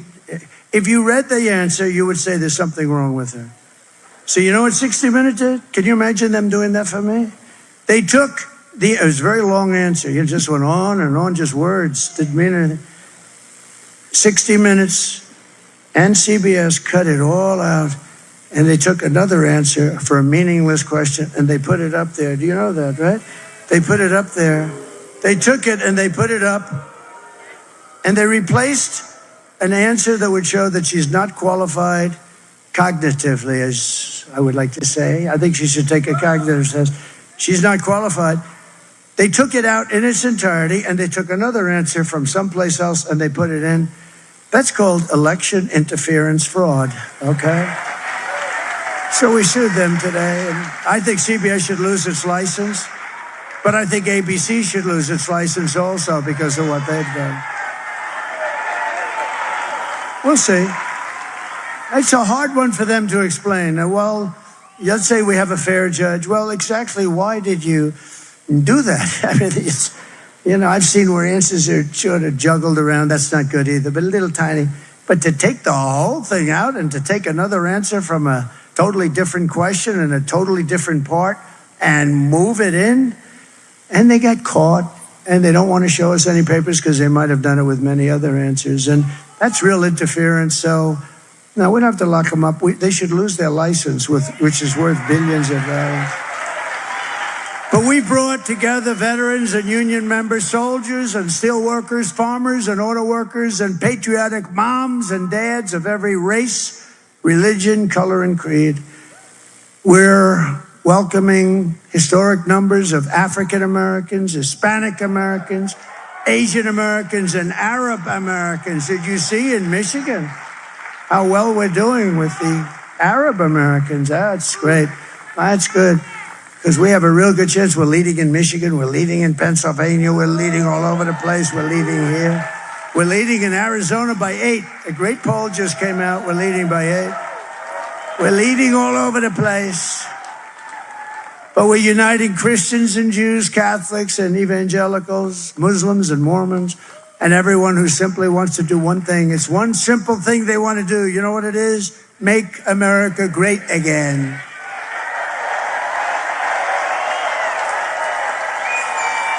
So our campaign has been endorsed by the 400,000 members of the Fraternal Order of Police, by the Border Patrol agents, by the rank and file membership of the Teamsters, and I'll tell you, headed up by a very good guy, Sean O'Brien, good guy, by Elon Musk. Well, we have so many. Yesterday, Elon, that's a great one. He feels it's so important. That guy, he's a worker too. I'll tell you, he's working he's actually liking it. Gee, I hope he doesn't run for office. I don't want to run again. But no, he's really working. He's amazing. And you know, yesterday we were in Wisconsin, in Green Bay, Wisconsin. So who is Green Bay, Wisconsin? Brett Favre, with the largest hand I've ever seen. He said, hello, sir. He shook my hand. His fingers are like a sausage. He has the biggest hands and strong guy, great guy. And he endorsed me yesterday in Wisconsin. He's never done it before. And he's great. He's a great guy. He could throw a ball 80 yards. He could rip the hand. Sometimes he threw it a little too hard. That rips the hands off the receiver. But he was great. One of the greatest. Robert F. Kennedy Jr. we have. And he's going to work on health and women's health and all of the different reasons, because we're not really a wealthy or a healthy country. We're not a wealthy country either. We owe 36 trillion, but we'll get that you know what's going to take care of that? Largely? The liquid gold is going to help us with that. That's why I told Bobby, I want you to take care of health. I want you to look at the food and the food supply and what we put on the food and all sorts. You could look at, but let me handle the oil and gas, Bobby. Just leave me alone. Leave me alone. Leave me alone. I want to work the liquid gold. And Buzz Aldrin endorsed this yesterday. Never done it. He's been a great hero and an astronaut for many years. He's never endorsed anybody. This is the first time, and not a young guy. This is the first time in many years first time he's ever endorsed. That was nice. Thank you, Buzz Aldrin. Kamala and Joe call them all garbage. Those people are called garbage. They're us. Everybody's us. I think 250 million people are us. And I call you the heart and soul of America. That's how you're the people that built America. But we're especially excited to have the support of record numbers of Hispanic Americans. And right here in Nevada, we're going to win a record share of the Hispanic American vote at a level that nobody's ever seen before for the party. Because, you know, basically it's pretty simple. Hispanics want great jobs. They want rising wages, and they want safe communities. They're great people. Energy, they're very entrepreneurial. I know them well. They're really hard workers. They're great people. You don't want vicious gang members getting dumped into your state, and you don't want Kamala teaching your children that they can change their gender anytime they'd like. You don't want them. She came out with gender stuff. You don't want to know about it. And I don't know what's going on with Catholics, but many Hispanics are also Catholics. And Kamala is persecuting Catholics. What the hell did Catholics do? They are being persecuted. Look, she's raising her hand. They're being persecuted. And by the way, evangelicals, Christians are, you're next. You'll be next if they win. She even suggested that being Catholic disqualifies you from being a federal judge or running for office. You believe that one? How old is that theory? That goes back a long way to to John Kennedy. I will defend your jobs, I will protect your children, and I will defend religion. Kamala Harris is a low IQ individual who's running a campaign of hate and anger and retribution. She's now talking about what she's going to do on the border. But why didn't she do it before? 4 years. Or she's going to do something about inflation. I'm going to do something about, she has no idea what the hell she's talking about, inflation. She doesn't even know what the word means. But I say, but why didn't you do it before? I asked this question in a debate. Why didn't she do this stuff? I'm going to do this and that. She forgets she's been there for almost 4 years. Or what she's going to do to help the economy. And I say, why didn't you do it before? Why didn't you do that before? You had 4 years almost. She and Crooked Joe head up the worst administration in the history of our country. They've made Jimmy Carter the happiest man around. It's true. And in all fairness, look, he didn't allow 21 million people to pour into our country from all parts of the world, knowing nothing about them, and they turn out to be massive numbers of criminals and terrorists at levels we've never seen before. 2 nights ago, Kamala made a speech with a paid-for audience. You know she can't get crowds. They send buses. You got to send different. You can't have all the same bus line taking everybody. I thought they did a good job, actually. I could have used them sometime, but I don't need crowds. We got plenty of crowds. But she made a speech, and all she talked about was Donald Trump. About Donald Trump, Donald Trump, Donald Trump, Donald Trump, Donald Trump, Donald Trump, Donald Trump, Donald Trump, Donald Trump, Donald Trump, Donald Trump, Donald Trump, Donald Trump, Donald Trump, Donald Trump, Donald Trump, Donald Trump, Trump.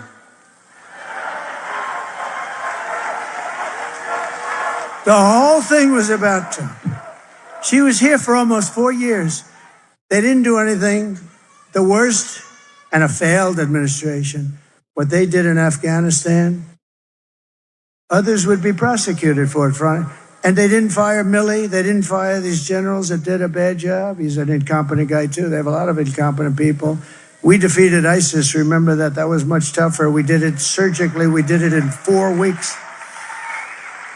She suffers from a very serious disease known as Trump derangement syndrome, TDS. But many Democrats do. They really do. They suffer. The press suffers from it, too. They're sick people. And you know why? You know why they do this? Because we're winning. We're all winning. Just remember that. Everything Kamala says is a lie. She says, I want to take away Medicare and Social Security. It's crazy. I would never say that. Who would say that? Because if you do say that, that's your number one. It would be wrong. And number 2, it's the end of your political career. So who would say that? I never said that. She said, he wants to immediately end Social Security. She's crazy. Hillary Clinton wouldn't lie like that. We can't stand Hillary. She's crooked as hell. She says, I want to end Obamacare, affordable health, okay? No, I never said that. I fixed it. I made it good, but it still stinks, okay? If we got something better, I would do it. If it was less expensive, it's too expensive and it's not a very good form of health care. But if we got something better, I'd do it. But I never said I'm going to end it. She said he wants to immediately end it. She talks about Project 2025 all the time. I have nothing to do with it. I've said it every way possible. I even said to a very good lawyer, am I allowed to sue them for continuously? We put it in writing. We said to... And the lawyer said, well, sir, you're running a campaign. You got a lot of liars in campaigns. You probably can't. But she says that I want to ban IVF. It's fertilization. That's a lie. You better believe it because you've heard it.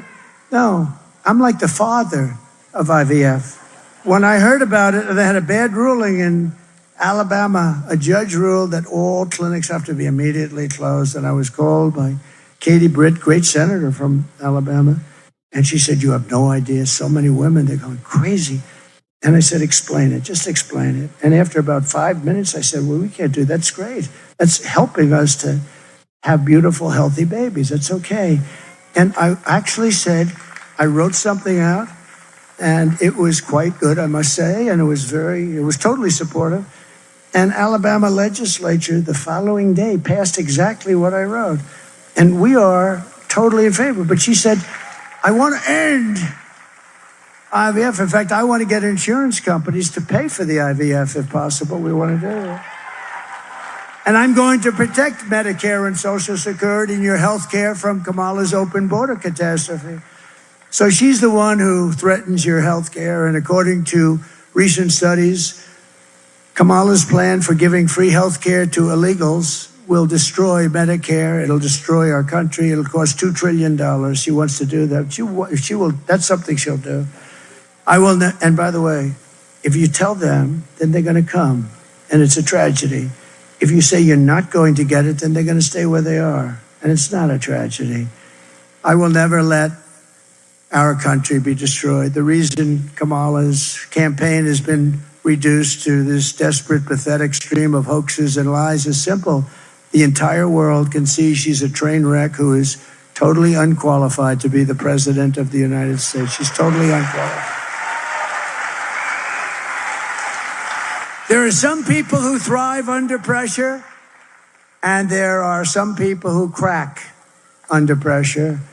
And the more pressure Kamala is under, the more pressure she unravels. You know, people didn't know her. She's only had a few months because she had that little honeymoon period. And remember, she was introduced and she got on stage and she went, "Thank you, thank you, thank you, thank you, thank you, thank you, thank you, thank you, thank you." She's like 50 times thank you. I said, what the hell's wrong with her? But the press never picked that up. If I did that, it would be over. Remember that? When she was, right? Was that a little weird?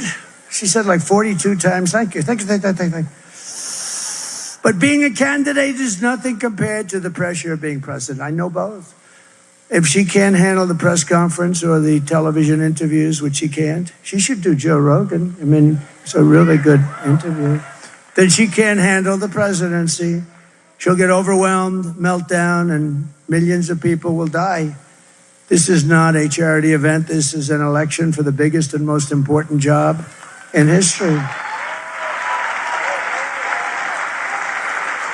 There's no participation trophy for incompetent candidates. Do you want to lose your life savings because we put a weak and foolish person in the White House? That's going to happen.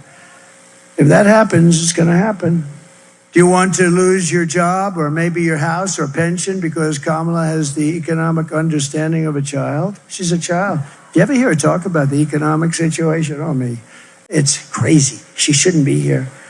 The presidency is a job held by Teddy Roosevelt, Abraham Lincoln, George Washington, Dwight Eisenhower, Ronald Reagan. And people of strength and high intelligence. Would you trust Kamala to talk to Russia or China about nuclear war? But I can. We had no wars, and China paid us hundreds of billions of dollars. And Kamala, think of this, hundreds of billions of dollars. China and Russia, I ended their pipeline. They had Nord Stream 2. Nobody ever heard of it until I said, wait a minute, they're building a pipeline in Europe that's going to Germany with offshoots all over the place. They're going to build a pipeline. I terminated that pipeline. And then they said, he's been nice on Russia. Think about that, Matt. I've been nice on Russia. I terminated the biggest job they've ever even conceived of.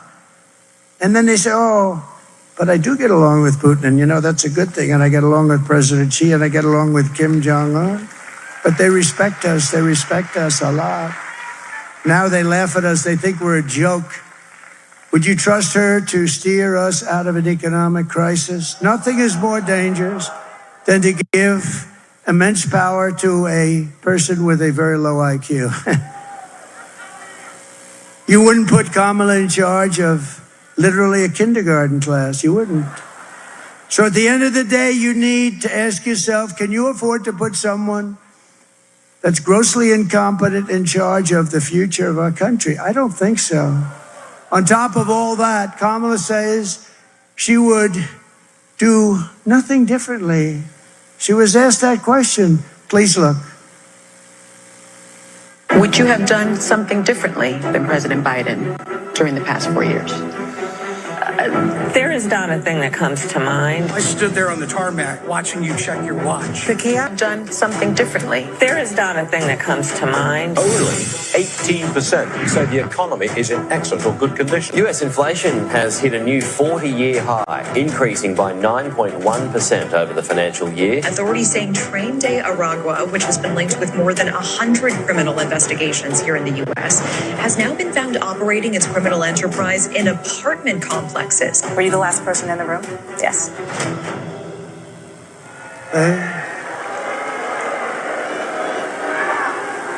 Nothing comes to mind.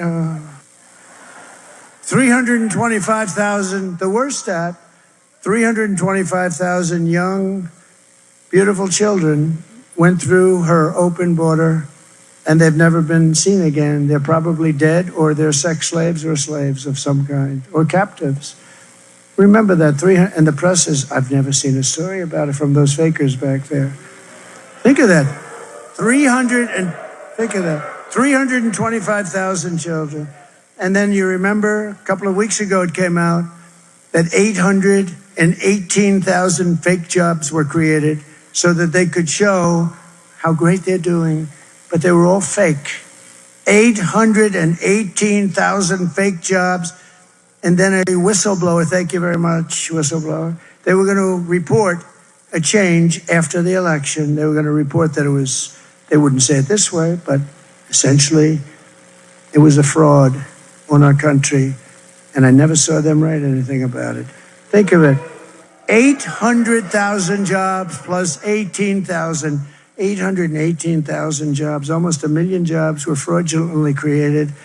But they got caught before the election. Aren't I lucky? I mean, think what would have happened. They would have announced it a week later, and everyone would have said, so what? These people are fraudulent. If you want to end this disaster, you must, this is a disaster. You must get out and you must vote. We're thrilled to be joined tonight by your next Senator, Sam Brown. Stand up, Sam.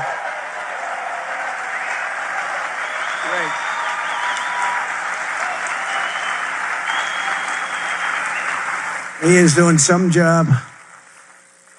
And thank you very much, Senator Barrasso, for being here. It's a great honor to have you. It's a great honor. Great honor. He's a fantastic man, by the way. Senator Mark Wayne Mullen. Don't fight this guy either. He's a rough. Where is he? Where's Mark Wayne? What the hell happened to him? He's probably out fighting somebody. He's a hell of a fighter. Thank you. Thank you, Mark Wayne. Thank you. Lieutenant Governor Stavros Anthony, thank you. Thank you, Stavros. Looking good. Thank you very much. And he's working very hard on getting out the vote, and what, maybe even more importantly, the honesty of the vote. We have everything we need now. We just need a little honesty. You and the governor are doing great. Thank you very much. Congressman from Florida is a great guy. He's really great. Matt Gaetz and his wife, his beautiful wife, Ginger. Ginger, stand up. Matt and Ginger, this is a good-looking couple. This is a seriously good-looking couple, but they're a great couple. Your congressional candidate who's really looking good, Drew Johnson. Thank you, Drew.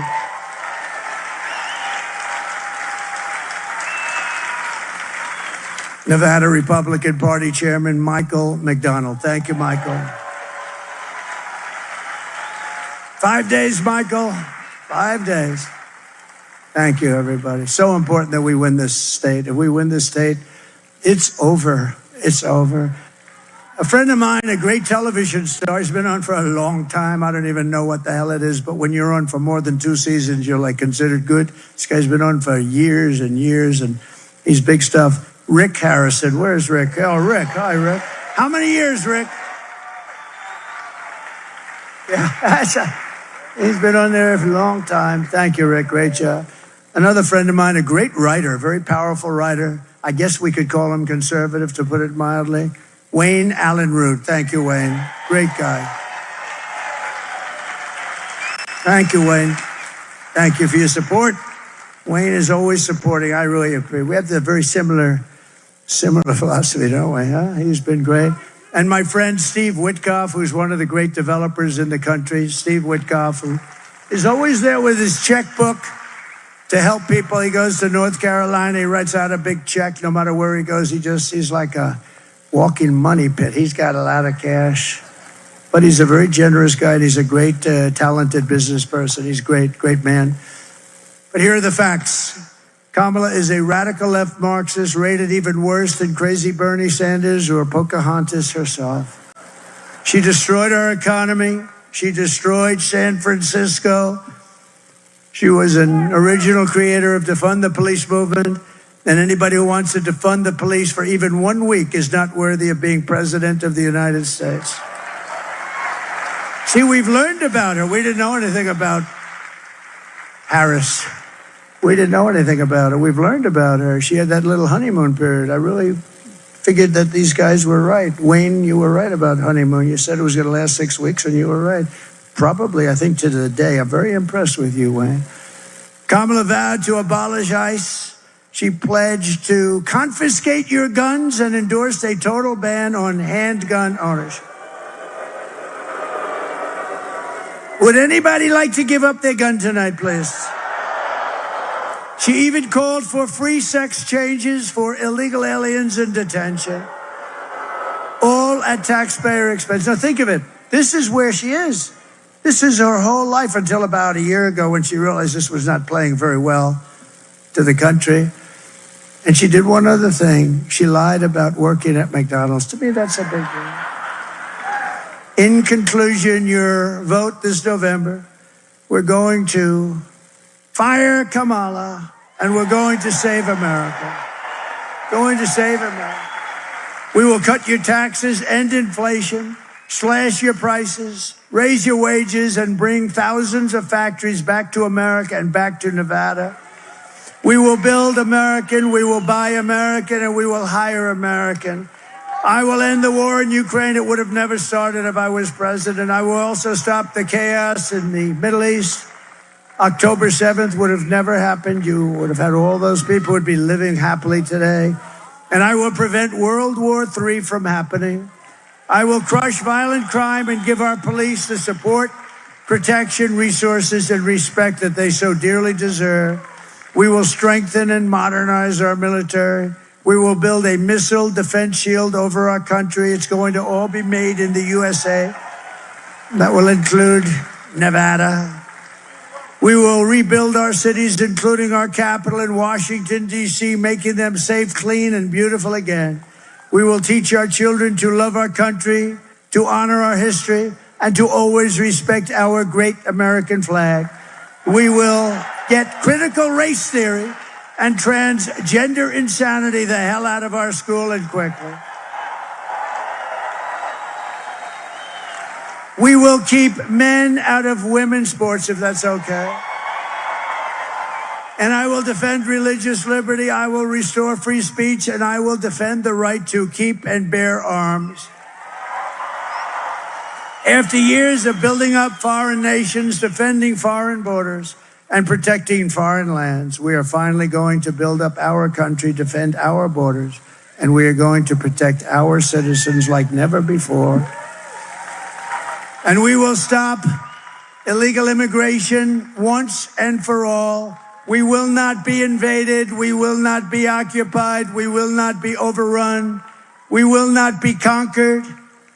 We will be a free and proud nation very soon, once again.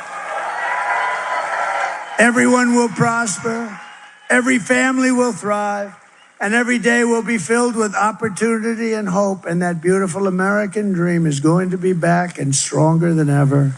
But for that to happen, we must defeat Kamala Harris and stop her radical left agenda with a landslide that is too big to rig. You need to get out and vote. For the past 9 years, we've been fighting against the most sinister and corrupt forces on earth. People like Adam Shifty Schiff. Can you imagine that bum is going to be a senator? Can you imagine? Maybe there's a 1% chance, who knows? He's a bum. He lied like hell. Adam Shifty Schiff. We have senators sitting over here. They can't even believe it. He's a bum. He's a liar. He's a crooked guy. He's a crooked man. With your vote in this election, you can show them once and for all that this nation does not belong to them. This nation belongs to you.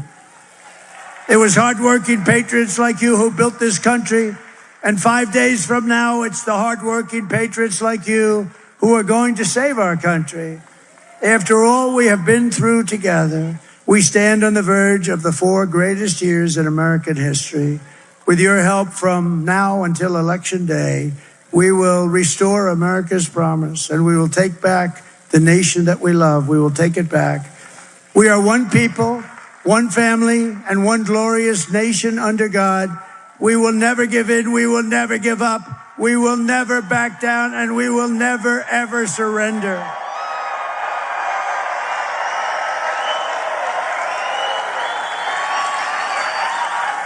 Together we will fight, fight, fight, and win, win, win. November 5th will be the most important day in the history of our country. And together, we will make America powerful again. We will make America wealthy again. We will make America healthy again. We will make America strong again. We will make America proud again. We will make America safe again. And we will make America great again. Thank you very much, Nevada. Get out and vote. Get out and vote. Thank you very much. God bless you all. God bless you.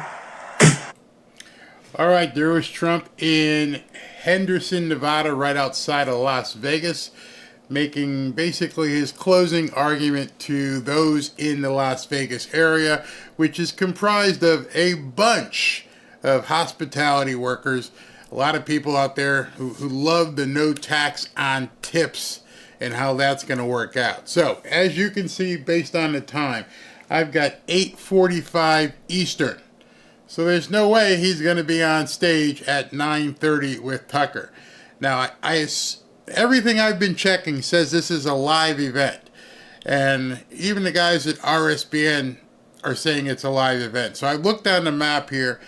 By flight, it is, well, not by flight, by flying, it's 235 miles from where he is right now to Glendale, Arizona.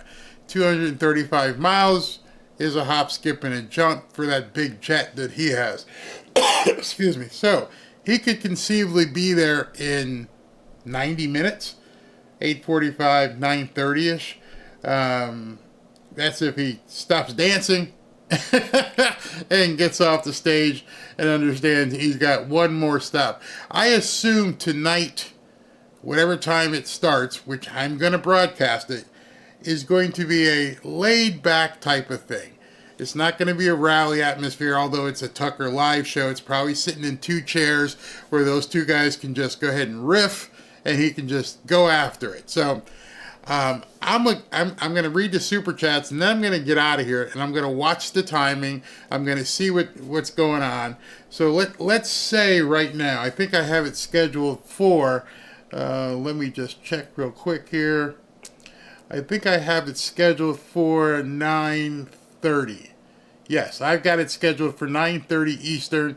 I'm not sure if he's going to make that timing, but we'll watch it, and you may see me escalate it according to seeing what's going on. It may be 10. I mean, the man's busy. We work on his schedule at this point, and I'm sure Tucker will hold it. His event doesn't even open until 6 p.m. Arizona time, 9 p.m. our time. So if the doors open at 6, I don't think they expect Trump to be the first speaker, but RFK Jr.'s out there. We'll see what happens. So let me go ahead and read super chats, get you guys out of here, go eat your dinner, go spend some time with the family, and then get your butts back in here at about, I'd say about 9:45, 9:30ish, 9:45. We'll see what happens, and we'll take it. We'll take it and see what it is. Trump is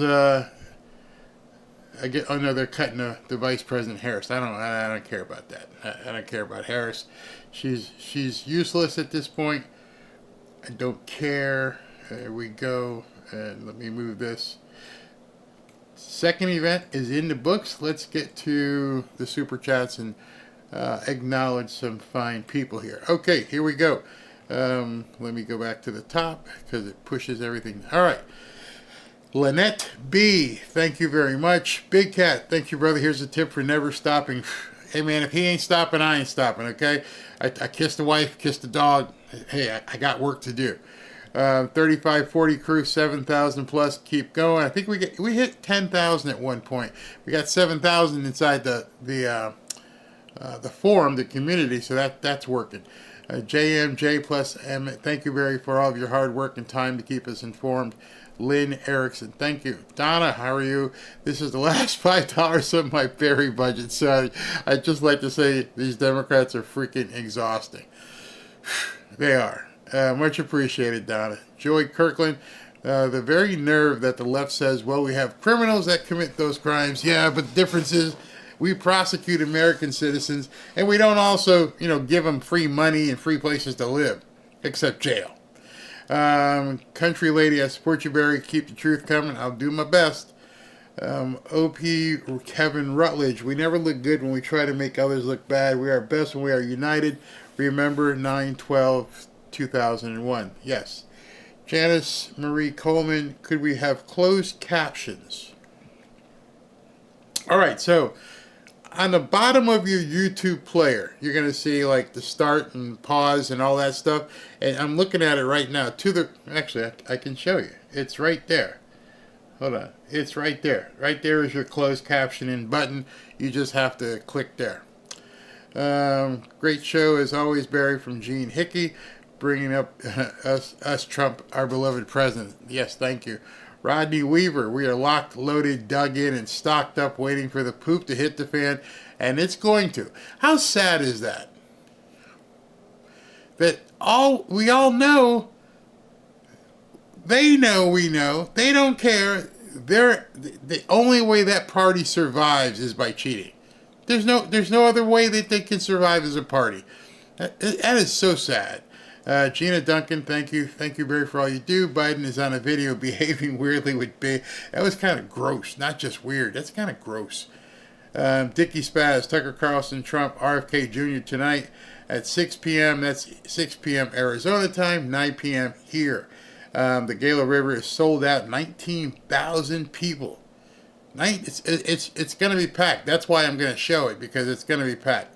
Adamanjo Lokoi, thank you. Adamanjo Lokoi twice, thank you. Check F, thank you. Glenn Keller, thanks, Barry, as we all, well, maybe not the trollers, we all appreciate everything you guys do. Thank you very much. I got a window stuck here. Okay. Mercedes Savion, Filipino Americans are voting for Trump. I hope so. And Kelly Panetsky, thank you very much. So here's what we're going to do. I'm going to shut down now. I'm going to basically kiss the wife, hang out with her, monitor the timing of the Tucker event.